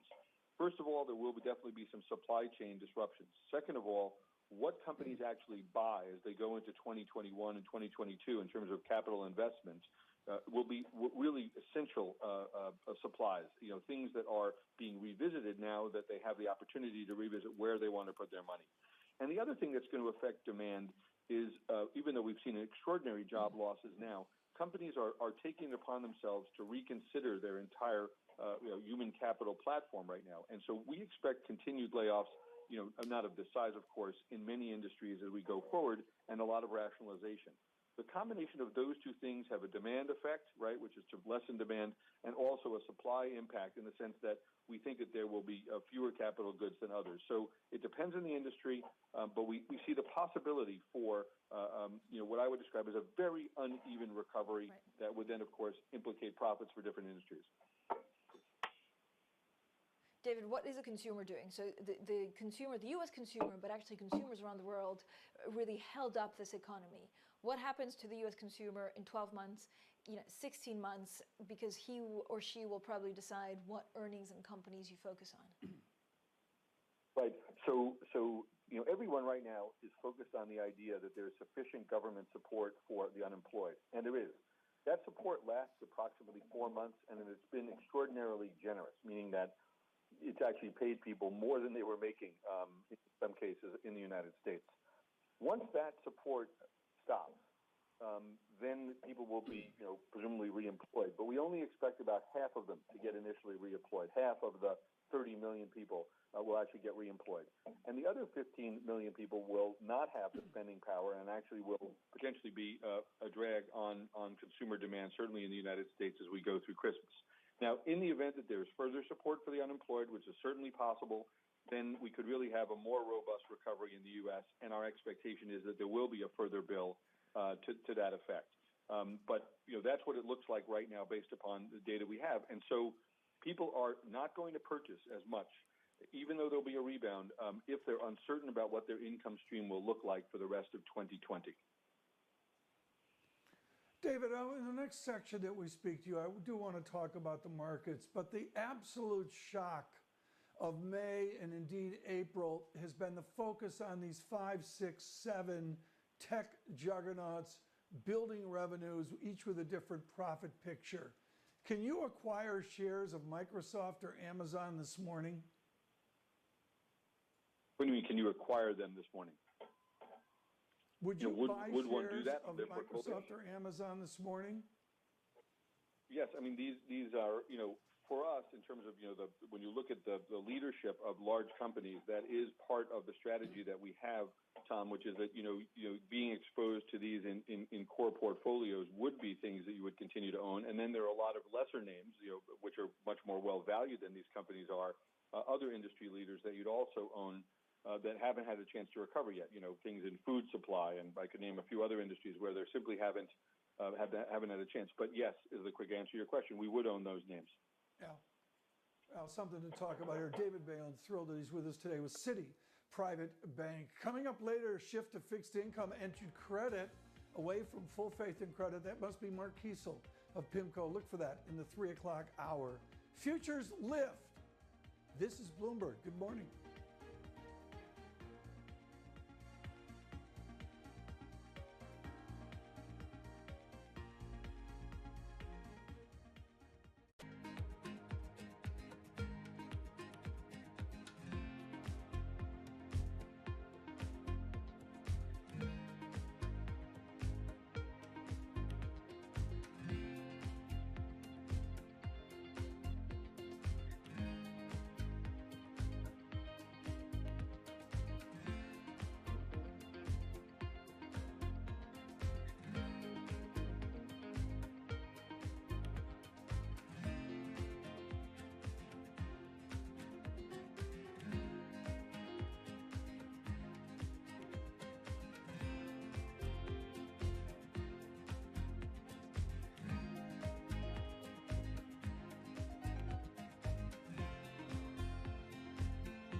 This is Bloomberg Surveillance. Tom and Francine from London and New York. Tom, let's continue the conversation with David Balin of Citi Private Bank.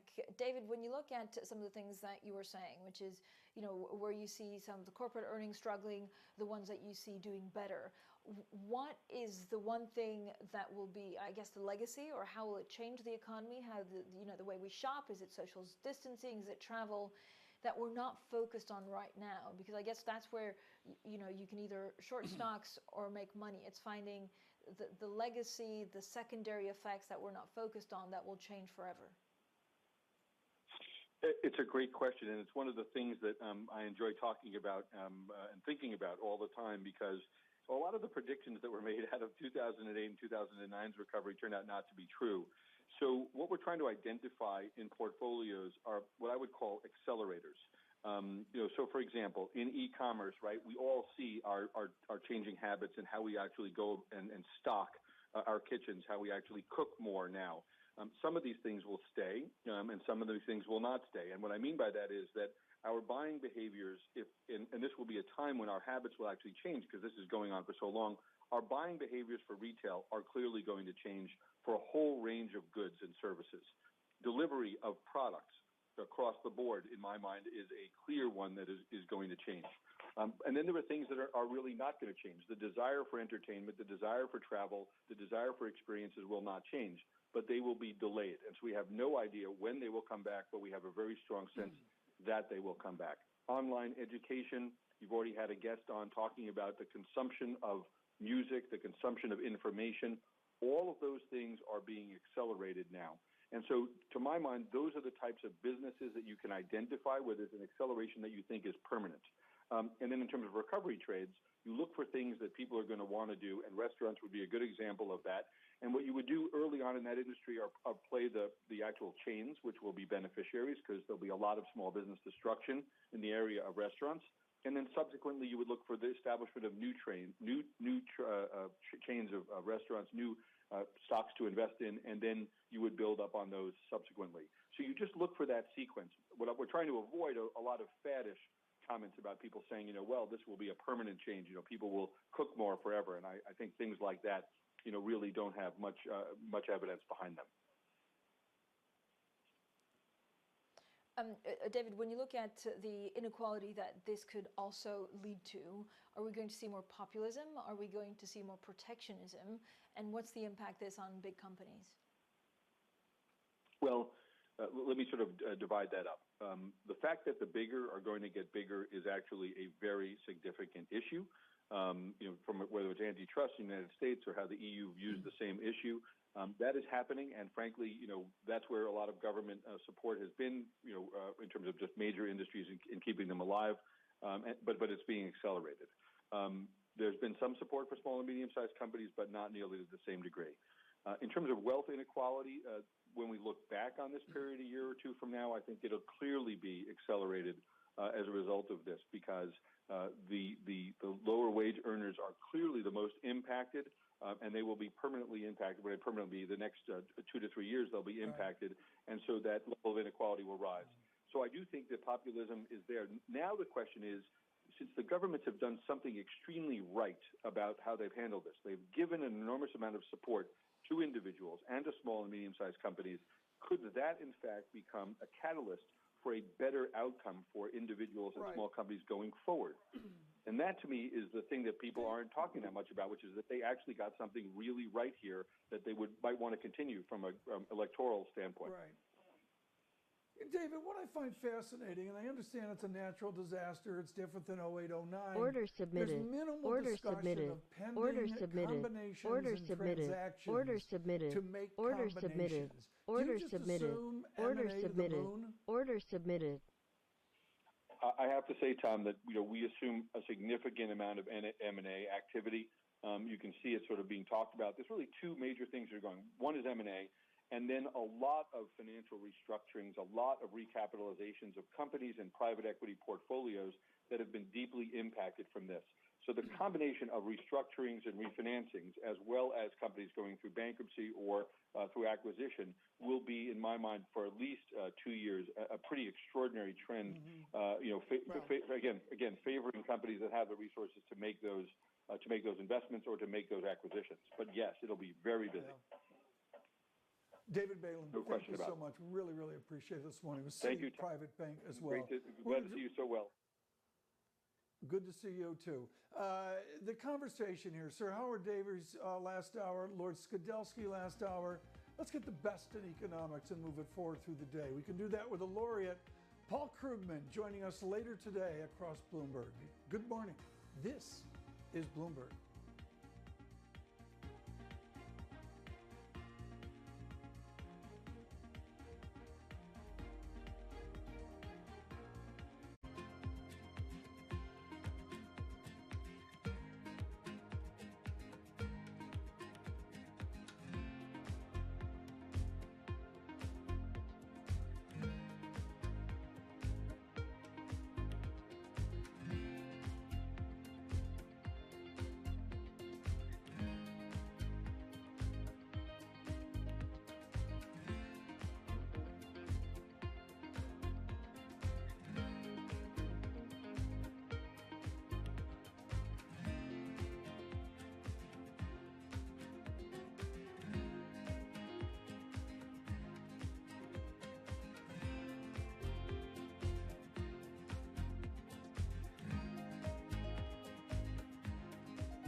This is Bloomberg Surveillance. I'm Ritika Gupta. Let's get the Bloomberg Business Flash.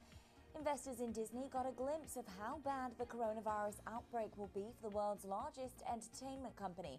Disney said the crisis cost it $1.4 billion in lost profit last quarter, and this quarter was expected to be worse, but Disney did say its resort in Shanghai will reopen next week.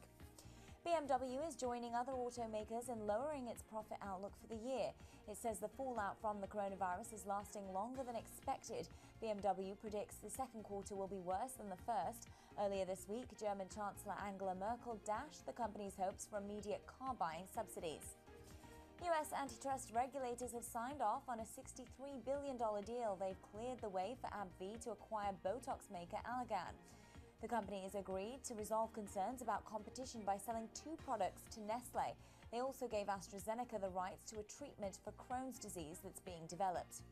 And that's the Bloomberg Business Flash. Tom, Francine. Ritika, thank you so much. Greatly appreciate that. In equities, bonds, currencies, commodities, let me just cut to the chase. Euro weaker and pressing ever weaker this morning. I'm even beginning to see it against Swiss franc with Euro Swissy coming in stronger, Swiss a little more. And Euro yen is extraordinary with a nice sub 108 reading on Euro. That bears very careful watching. Francine, as well as you mentioned earlier, Brent crude elevated out over $30, up with a 31 handle. And of course, equities, Francine. Let me know, Francine, when equities decide to go down.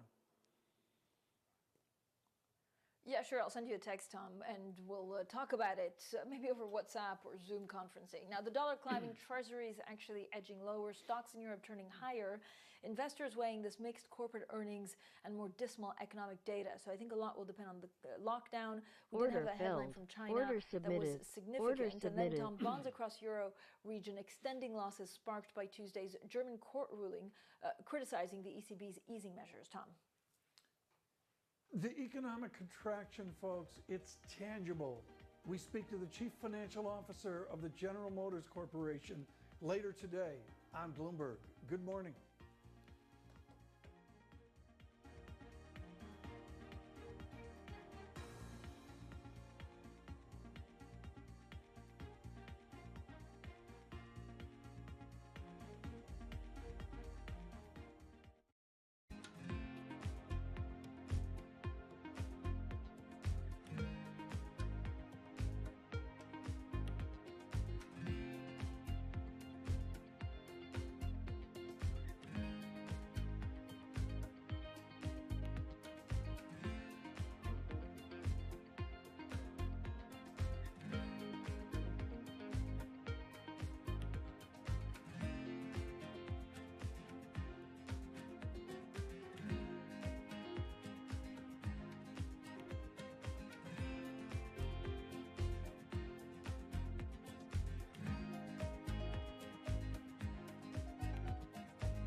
This is Bloomberg Surveillance. Tom and Francine from London and New York. Tom, let's focus, of course, on reports, and let's focus on hedge funds. Now, when hedge fund stars such as Bill Ackman speak, the stock market actually listens. Now, a new report finds that a hedge fund's best ideas aren't necessarily any better than those in the rest of their portfolio. Joining us now is one of the authors behind that report. He's Farian Amir Ghassemi, Epsilon Asset Management co-founder and chief investment officer. Farian, great to have you on the program. Let's just debunk some of the myths out there in hedge funds. It's a great new report. A lot of us spend quite a lot of time trying to read it. I mean, what are you exactly saying? A lot of the myths that, you know, there's just one idea per hedge fund is just not how we should look at it. Hey, good morning. I think that's a good place to start insofar as there's an excessive attention kind of placed on what are the quote-unquote best stock picks of these hedge fund managers, which are oftentimes lionized for, you know, the excellent stock picks that they sometimes engage in. Instead, we kind of wanted to look holistically and try to understand if there's a difference in true risk-adjusted return characteristic of these quote-unquote best ideas, and we wanted to do that as broadly as possible. So we looked at almost 1,500 funds through the lens of their public regulatory filings, colloquially known as 13F data. We looked at about 20 years of this data, and we tried to capture effectively every single incentive fee structured manager that files this transparency, and really try to decompose the risk-adjusted return characteristic of those quote-unquote best ideas. What we found was effectively there was what we would call a homogeneity of return between those best ideas and the rest of the portfolio positions, which, you know, maybe from a practical standpoint means that understanding the aggregate portfolio construction behavior of a fund manager might be more important than just one or two of their stock picks. How far in is this linked to the incentive fee portion of the manager's compensation? Yeah, that's a great question. So prior research that kind of conducted a similar approach to ours by researchers such as Cohen, Polk, and Silly in the late 2000s, right around 2010, looked at mutual funds. And the idea was that mutual funds have an incentive to gather assets because they're predominantly paid as a percentage of assets that they manage. As a result, if your strategy cannot necessarily scale linearly, at least the strategy that generates alpha, then you're going to be incentivized to fill your portfolio. And the best way to do that would be through closet indexing. Their study was able to effectively unpack that. Now, hedge funds are paid not only through a percentage of assets that they manage, but also through the profits that they can generate, also known as the incentive fee or carry. And the whole goal of that incentive fee is to incentivize the manager or the agent to behave more appropriately. And effectively what we're seeing is that hedge funds aren't incentivized to fill their portfolio with closet index exposure, which is a good thing. Farian, congratulations on a spectacular effort. I remember a 2-hour conversation I once had with Cliff Asness and Barton Biggs that begins to touch on what you've uncovered in this authoritative report. I want to cut to the chase, and this goes back to the arrogance of the industry back when you were at Cambridge Associates. Everybody thinks they could trot out and find the 15% of hedge fund managers delivering by far and away the mass of market alpha. Does your report suggest how I better select those 15% of managers? Great question, Tom. I would say that we spend less time in the report talking about the selection criteria for finding skill or persistence of skill. We spend more time talking about how, you know, the median or the average has kind of changed over time. So back in the early 2000s, simply having exposure to the asset class, i.e. if you had an average hedge fund portfolio, you probably had an alpha term that would be able to carry you. It worked. Right. It was a smaller asset class. Generally speaking, the rules and the market structure were different as well. Yeah. Okay. Well, so the question is, we don't have time to go into this morning, folks. But I really want to make clear the mathematics of this shifted as we came down to the zero bound and as lower interest rates occurred. Farian, let me go to the other heart of the matter, which is the mathematics of leverage. What did you learn in your authoritative study about the efficacy of leverage, an appropriate amount of leverage, or actually the benefits of less leveraged? Yeah, that's a great question. I would say that our focus was less on understanding the use of leverage by fund managers, which has obviously evolved over time as a function of changes in the prime brokerage industry, as well as the scars of the financial crisis. And we focus more so on the stock picking ability of these fund managers. Right. Well, okay, you focused on the stock picking ability. Right now, the stock picking ability is Amazon. I mean, I had a joke in a script the other day about billions that they were buying Bitcoin or whatever the first episode was. And the reality is they don't have enough Amazon. They're under owning Apple as well. How have the glory of these 5, 6, 7 stocks changed how hedge funds create alpha? That's a great question. There's been a lot of speculation around what happens when the index is driven by a handful of leaders, and those leaders get increasingly larger. And the direct answer is probably that it's harder to differentiate. It's harder to have an active share in a position like Amazon when it's such a large percentage of the index. Now, obviously, funds, I think, have adapted by becoming more concentrated. We're seeing that across the board. There are less 100-stock portfolios and more 20-stock portfolios than 5, 10, 20 years ago, which allows that lever of concentration to create some sort of differentiation. But that also amplifies risk, because if you're going to have 10, 15% of NAV positions, you better hope that you got them correct. Farian, given the current environment with COVID-19, what does this all mean? If you can put the report in context with also what we're seeing on the markets, what does this mean for hedge funds in 6 months and then 2 years? Great question. I think everyone was waiting going into the crisis for funds to be the white knight to protect institutional portfolios or portfolios in general that were long passive equity beta from some sort of tail risk situation that we had in the most unexpected of ways.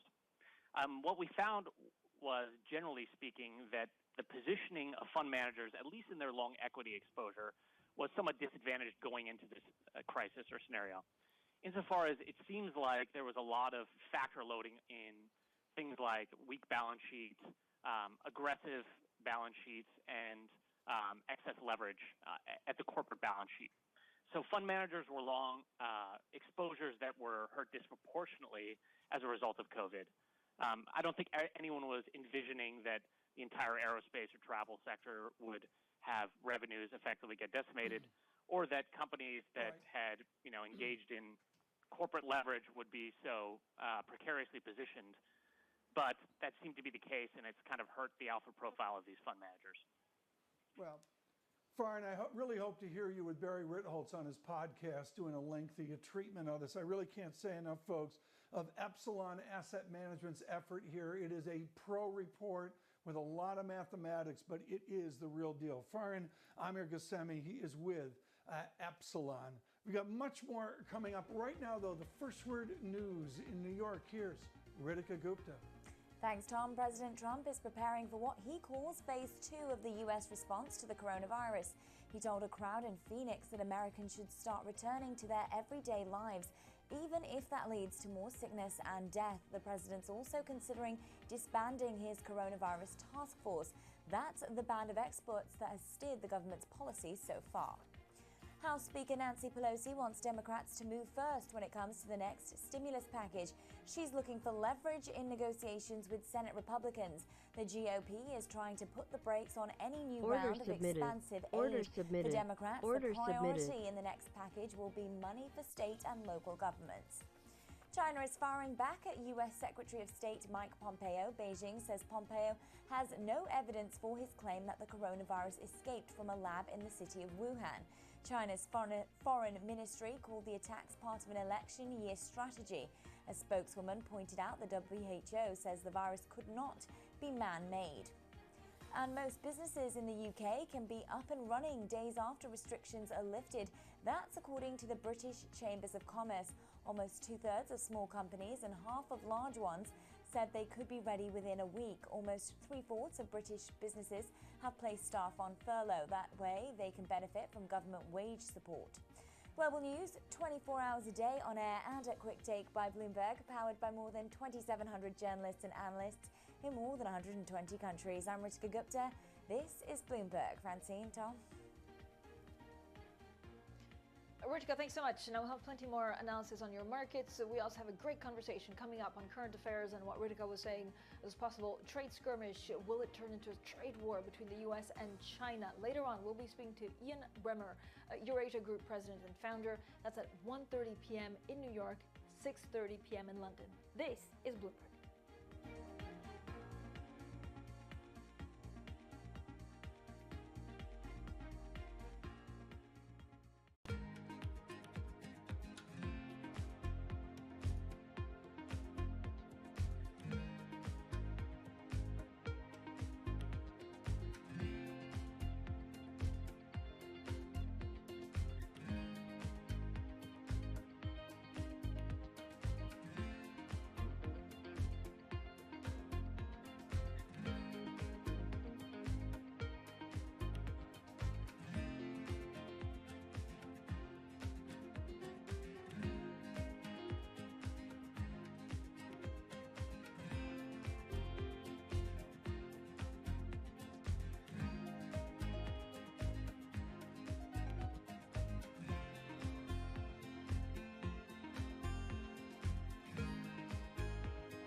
You have people that are not going to stand for this, and I understand them very well.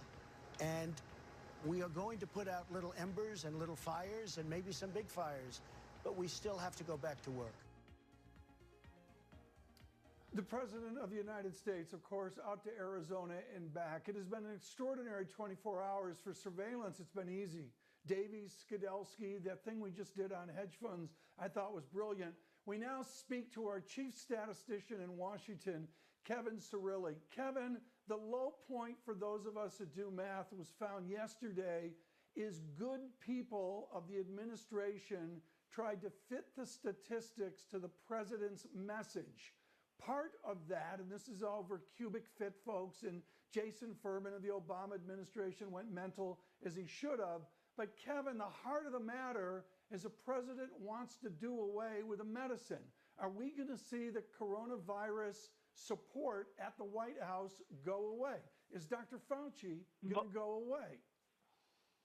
Well, 3 points. First and foremost, what you saw yesterday in the president's interview with ABC News is the president saying that Dr. Birx and Dr. Fauci told him that that coronavirus would eventually dissipate and would gradually rescind. So President downplayed what the advice that he got from Birx and Fauci. The second point is that, as you mentioned, the president making his first trip, really leaving the East Coast since all of this began, to Arizona yesterday, visiting Honeywell, clearly showing that he is going to get moving. And then the third point, as you mentioned, with regards to Furman and whatnot, is this adjustment of the expectations coming from President Trump and the raising of the casualties from 70,000 to now 100,000 and whatnot. Kevin, I know the president has a core constituency. They don't wear a mask. They're all from Kentucky. I get all the stereotypes, and I don't want to disparage those people in any way. What are the constituencies tangential to the president? What do they think of this approach? No masks. The idea that we don't care about the virus because there's going to be or not be a vaccine. What does the tangential Republicans think about all this? I would, in talking with Republicans and talking with lawmakers who represent deeply conservative districts, I would tell you that I don't think that they are ignoring the science, in the sense that I think that they, as the president said several weeks ago, they don't want to have the economic impacts be worse than the virus itself, and that balancing act, I think, is something that the administration is really trying to factor in. But also, and this I think is incredibly important, not every part of the country is an epicenter of this of COVID-19, and so the medical reality of to be honest, central Pennsylvania or rural Michigan is very, very different. You can't even compare it to the medical reality of certain parts of New York City. And so that has really also, that's the backdrop to all of the policy conversations that we're having as it relates to reopening the economy. Kevin, is anyone talking about reopening and then possibly going into lockdown again? Or once it's reopened, is there, is that it? It stays open? No, that's a great question. Look, I think that there is the reality that if there were to be another influx in cases, governors as well as state and local officials, whether it's Governor Gavin Newsom of California, for example, a Democrat, they have been very transparent in the sense that they've said if there is another spike in the curve, that there would have to be another shelter in place or to happen, Francine. And honestly, I think that it's not just the United States that's talking about that, but also all around the world. We saw it in Hong Kong, for example, what they had to do once foreigners started going back into Hong Kong as well.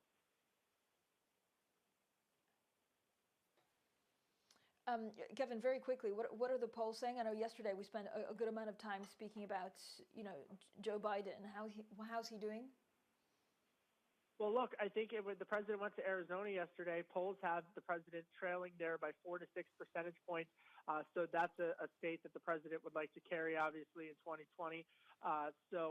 Look, I mean, he's taken a dip to the polls. However, as Tom alluded to, Francine, the base of the Republican Party very much behind the president, and the handling of the president of how the president handled COVID-19 is falling along partisan lines.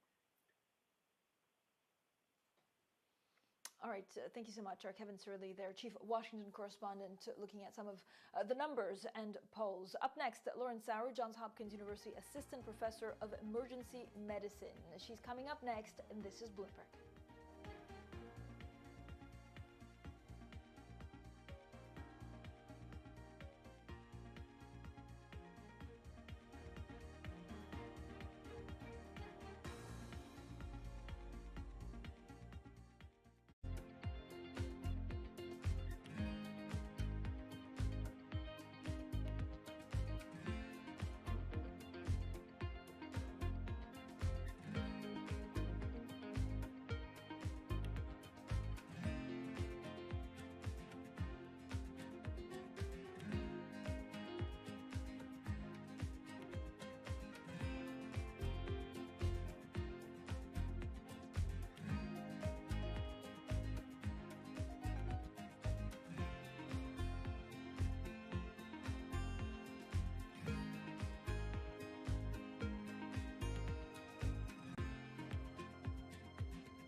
Good morning, everyone. Bloomberg Surveillance. Francine Lacroix in London. I'm Tom Keene in New York. She was born 8 years after Charles Dickens. She did her best work at the same hospital where Boris Johnson recently fought for his life.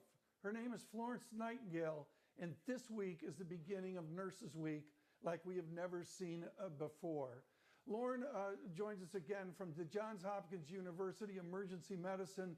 Lauren Samer, thank you so much for being with us this morning. Give us an update on the state of the nurses at the Johns Hopkins University. I think the primary state of the nurses is exhausted.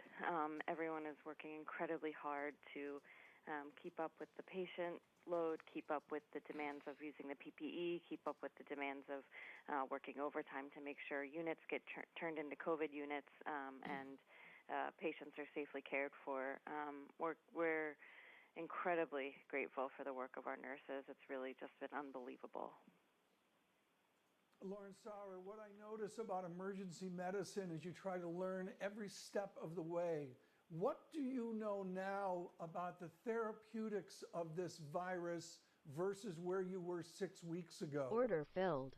Order filled. We Order just conducted submitted. the first Order phase submitted. of Order the submitted. ACT trial, Order submitted. which is the NIH adaptive trial, and the first arm was remdesivir. So we are starting to see some positive data, which is really exciting. We're learning a lot about some of the other drugs that have been tried, hydroxychloroquine, chloroquine. We're learning a lot about proning of patients. So there's a lot of studies underway all throughout the hospital. Lauren Sauer, talk to me a little bit about how first responders are feeling about, the president and the administration saying that they want to reopen the economy, even if it means more, rise in deaths and infections. How many percentage of the population we think have had COVID? Do we need much more testing to try and understand where the virus is and in what phase we are exactly? Yeah, absolutely. So I think the first word that comes to mind is scared. When you're in the hospital every day and you're seeing these patients come in quite sick, and knowing that there's so many of the population who are not infected yet, and who may be as states and locations start to reopen, we get really nervous. We're finally starting to see a bit of an easing in the number of cases in Maryland, and we approach that easing with cautious optimism because, as you start to reopen, you'll see a spike in cases, and in several of the states that are already starting to ease restrictions, their cases are still on rapid increase. So, in states like Florida, Nebraska, other places where they're starting to ease the restrictions, their case counts are actually on the rise. So I think we are all in the healthcare setting nervous that these restrictions will be eased too quickly and we'll see a massive spike in the number of cases. Do we have more Order drugs submitted. now? And Order how close submitted. are we to a vaccine Order to try and canceled. fight this COVID-19? Order submitted. Order canceled. I think we're Order still a ways canceled. away from a vaccine. I mean, everyone is working overtime on the development of a vaccine. And in fact, there was a summit earlier last week, specifically focused on racing to get a vaccine up and running. It's a true tour de force of global efforts to develop a coronavirus vaccine. On the therapeutic side, we have remdesivir. We saw the positive data come out from the first phase of that clinical trial and several other clinical trials around remdesivir. So it is definitely looking promising. The data are looking promising, but that is an IV infusion drug, so people have to be given it in the hospital. So I think there's a lot of people working on drugs that can be given orally, drugs that can be administered at home or in the outpatient setting. So we have a long ways to go. Lauren Sauer, thank you so much. Johns Hopkins University Assistant Professor of Emergency Medicine. Also, check VRUS Go on the Bloomberg terminal for COVID-19 updates. This is Bloomberg.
He leads the company that operates 4 of the most popular cable channels for women, producing a wealth of content distributed around the world. After helping to create MSNBC and CNBC, David Zaslav took the helm at Discovery in 2007, where he moved quickly to streamline the company and relaunch channels so he could take it public all within the span of a year.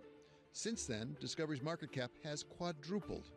And now, Discovery is coming to terms with a new world, one where viewers increasingly turn to streaming services for their programming and are moving away from Discovery's core business of traditional cable channels, leading Zaslav to make the biggest deal of his life, betting once again on content. On this edition of Bloomberg Big Decisions, David Zaslav. David Zaslav, thank you for joining us. Great to have you. Great to see you. So you've just completed the biggest deal of your career, I believe, $12 billion for Scripps. Why did you do it?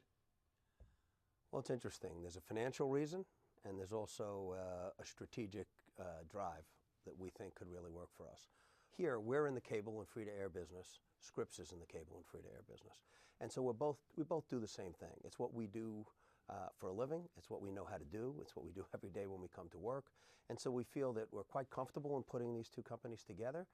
And the synergy gives us the opportunity to, we think, have a target of doubling our free cash flow. So we generate about $1.4 billion in free cash flow. Scripps generates about $8 billion. And we think we can get to 2, 8, or 3 through revenue synergies by coming up with a lot of cost synergy, mostly cost synergy.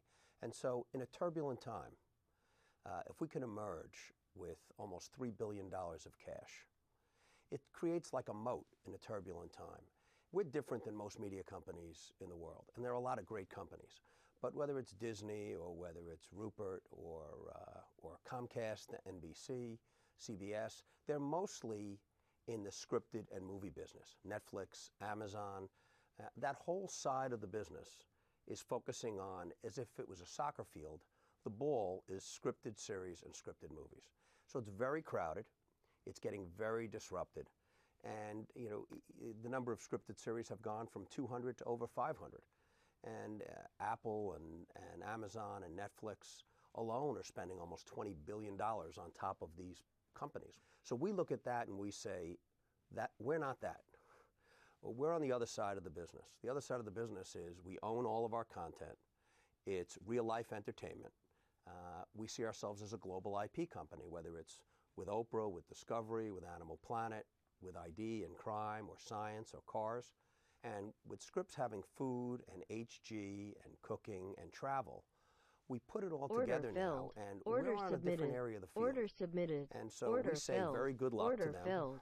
I think there's a lot of great companies. It's going to be very disruptive. And our game is to take those great brands around the world. And as people over the next few years look to pull content onto devices and phones, we think the functional value of food, home, cooking, science, cars, that we'll do better. Order canceled. We have a chance to Order do better. canceled. Order canceled.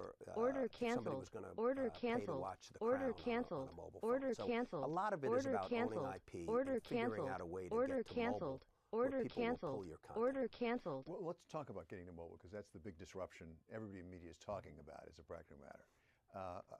How will this help you get to scale, as it were? Well, we're about 20% of the viewership in the U.S. at any given time. And we have 4 of the top 6 or 7 cable channels for women with HG, Food, ID, TLC. And then we have OWN, that's #1 for African American women. So I think we have a great menu to offer to an advertiser. Discovery is in 220 countries. We have an average of 10 channels in every country in the world. So we're kind of a factory machine of driving IP all around the world. And so we could do what very few media companies could do. We could do a global offering of food. We could do a global offering of all of our content. In this new world of streaming, will viewers be watching for platforms like HGTV or Discovery, or will they be looking for programs like The Crown, like Game of Thrones? Well, it's hard to tell behaviorally exactly what people are going to do. But by doing this deal and generating free cash flow and taking a look at the assets that we have, by owning science globally, by owning every piece of IP that we own effectively, except for sports, we're long IP. We've spent a lot of money to own it on all platforms. And that gives us the opportunity. If Amazon said, I'd like to do an offering globally, the only other media company that could do that would be Disney, and it would be in the kids space. And so we would raise our hand and say, terrific, we have a great family offering. And so for us, it's about the long tail. And we think in the end, people that love food are going to pull it. We're not sure exactly how it's going to work, but we think the fact that we own all of our content and we have passionate viewers that they love us like they love a sports team. They'll come home and they put on HG all day long, or they'll put on food. And so we have a sustainable growth business with our synergy. And then we have all this IP that we could take direct to consumer, and we've started to do it. Can you win in streaming without going through the bundlers? I mean, do you have to be on Hulu? Do you have to be on YouTube? Or can you do it directly? Is your product strong enough? We don't know. Everywhere else in the world, we're on almost every skinny bundle. Here in the U.S., we're in most of them. We're not on Hulu, and we're not on YouTube, but we're on most of the others. And people love our channels. And so, one, we think that over time we'll get on those skinny bundles. We hope to. We'd like to partner with our distributors because they helped us build our business. And in many cases we are. We're partnering with AT&T on DirecTV Now. We partner with Brian on Comcast on his offerings, with Charter. So that's the best way to do it, kind of regionally. But there is an opportunity for us to go direct to consumer ourselves, which we're already doing in a number of areas, in cars and in sports. But we could also go to those big companies. If you take a look at what NBC, ABC, CBS, and Fox spent 3 years ago, and how much is being spent by Amazon, Netflix, Apple, and Google, there's a massive amount of share shift that's going on there. And these are real global companies, the likes of which we've never seen before. So if any one of those companies wanted to offer for $5.99 a compelling family-friendly service, we would either be most of it, we would argue we'd like to be most of it, or we could be all of it and see how it goes. Because anywhere you go in the world and you say Discovery or Animal Planet or ID or Oprah, people know our brands and they value them. How will you make that decision about whether you go direct to consumer or you go through middlemen, essentially? How do you make that decision as CEO? Well, look, right now it's not a fair fight because the direct-to-consumer businesses, the Netflix, the Amazons, we in media used to trade at about a 14 multiple because the view was that this great dual revenue stream cable and free-to-air business would go on forever. And the view now is that it's getting disrupted by some of these direct-to-consumer platforms that are global. There's a question of who's going to emerge and be the winner. We think, looking now, it's only the second or third inning, but we've carved out a very compelling spot of quality brands that people love, that we can offer globally, and we could offer them ourselves. You stepped up big time on sports. That was a variation from what people had expected from you. Why does that make sense for you?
You talk about disruption in media. There was a time not too long ago when you were the disruptor in chief, in some sense. I watched you from Capital Cities ABC across the street as you created MSNBC and NBC. You created CNBC. How does this compare with that disruption when you disrupted broadcast? Basic cable came in and really disrupted it. How does it compare? What did you learn from that experience you can apply now? Patience. In that case, Jack Welch and Bob Wright were committed to try and take the broadcast business into cable. For people that were around at that time, it was pretty unusual. And it's important because the business that you think you're going to launch that's going to work is never the business that works. The audience is always going to tell you what they get nourished by. And that's what our business is about. That's what most businesses are about. When we launched with Oprah, the Oprah Winfrey Network, we had a dream, Oprah and I, that it was going to be about living your best life. And we looked strategically at the space and said, we can do this. But when we went out with the content, Super Soul Sunday worked terrific, but a lot of the other stuff was too earnest and the audience went away. And we had to figure out, what are they going to come back for? And it took us a lot of years, but we started to listen, what do you like? That's what our business is about. We don't want everyone to watch, but the Oprah Winfrey Network now is the #1 network for African American women. So for us now, we've broken our company in half, essentially. We got half the company that's about growing our channels, doing what we believe we can do as well or better than anyone in the world. Then there's a whole group that has to figure out, okay, how do I get over the top? What do people want when they consume content over the top, you know? And I think you have to be willing to recognize failure and use it kind of optimistically. Good, we know that now. And you can do it without the blockbusters. The way people watch our channels, they don't. It is hit driven if you're a broadcast network. The way people watch our channels, they come home and HG gets me. Discovery is my channel. TLC in Middle America is the channel that I love. I love Oprah. That's the channel that I watch. That's how they curate. Where do I get nourished? That's the business that we're in. We think that's going to be sustainable, and we think that ultimately they could either pull one of those really big, expensive platforms, or when they're looking to pull something that they want that's family friendly, with brands they know, characters they know, everywhere in the world, for a lot less than they would have to pay for that, we look different. And we got to, over time, we'll see if it's an aggregated offering, if it's an individual offering, but I think we got a game. But the first thing we got to do is execute on this. You stepped up big time on sports. That was a variation from what people had expected from you. Why does that make sense for you? Well, first, we're in every country. So when I say we're in every country, we have a sales team, we have a distribution team, we have creative people, we have marketing people, and we have strategic people. So we kind of know each country. And so when we looked at sports, Eurosport was not being individually fed into every country across Europe. So when we bought Eurosport several years ago, we looked and said, we can use our sales infrastructure. We could use our distribution infrastructure to drive more carriage. We could use our sales and marketing people. And it was a little bit of a leap, but it was driven by the idea that content used to be about getting inside of the television box, that rectangle. And even if you had content that was just okay, second or third choice, you did okay. When we launched our direct-to-consumer sports player 3 years ago in Europe, so we reach across 750 million people in Europe. We have the tennis, we have the cycling, we have the winter sports, we have summer sports, we have the Olympics. So we figured we have a great offering, 750 million people, $8, we should be able to do terrific. And we wrote 10 things that we thought we knew for sure.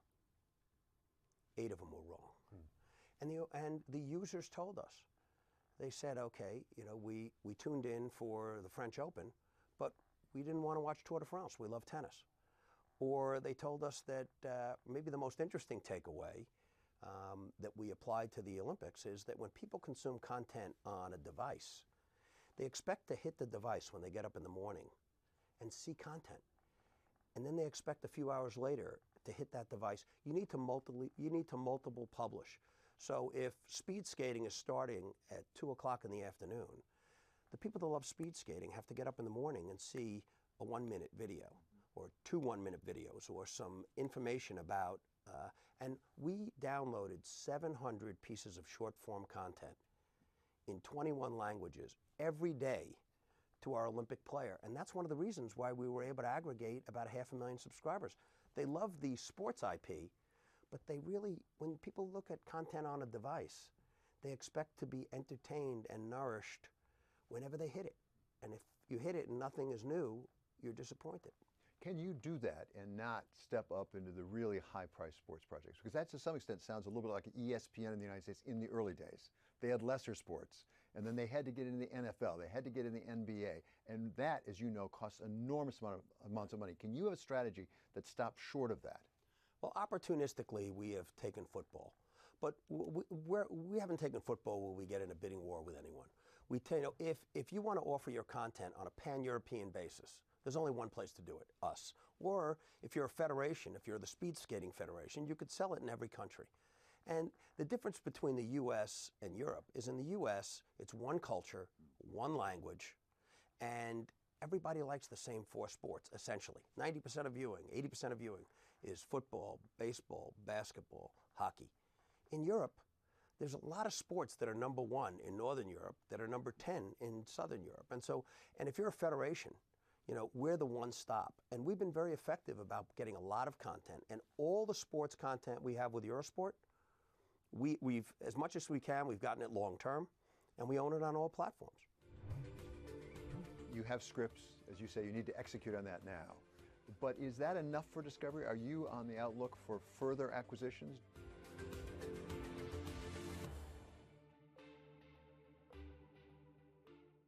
This is news, but not as you know it. This is TikTok by Bloomberg, the first and only global news network built for Twitter.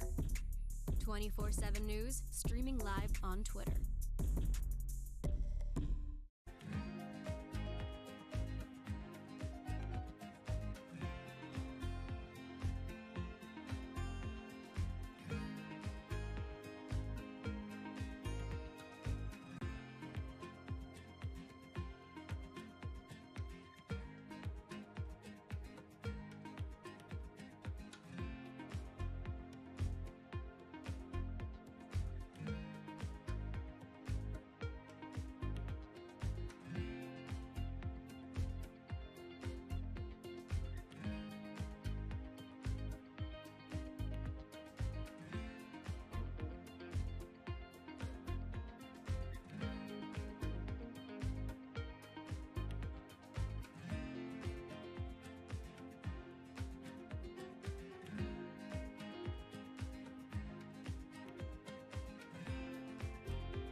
Order filled. Order submitted. Order submitted.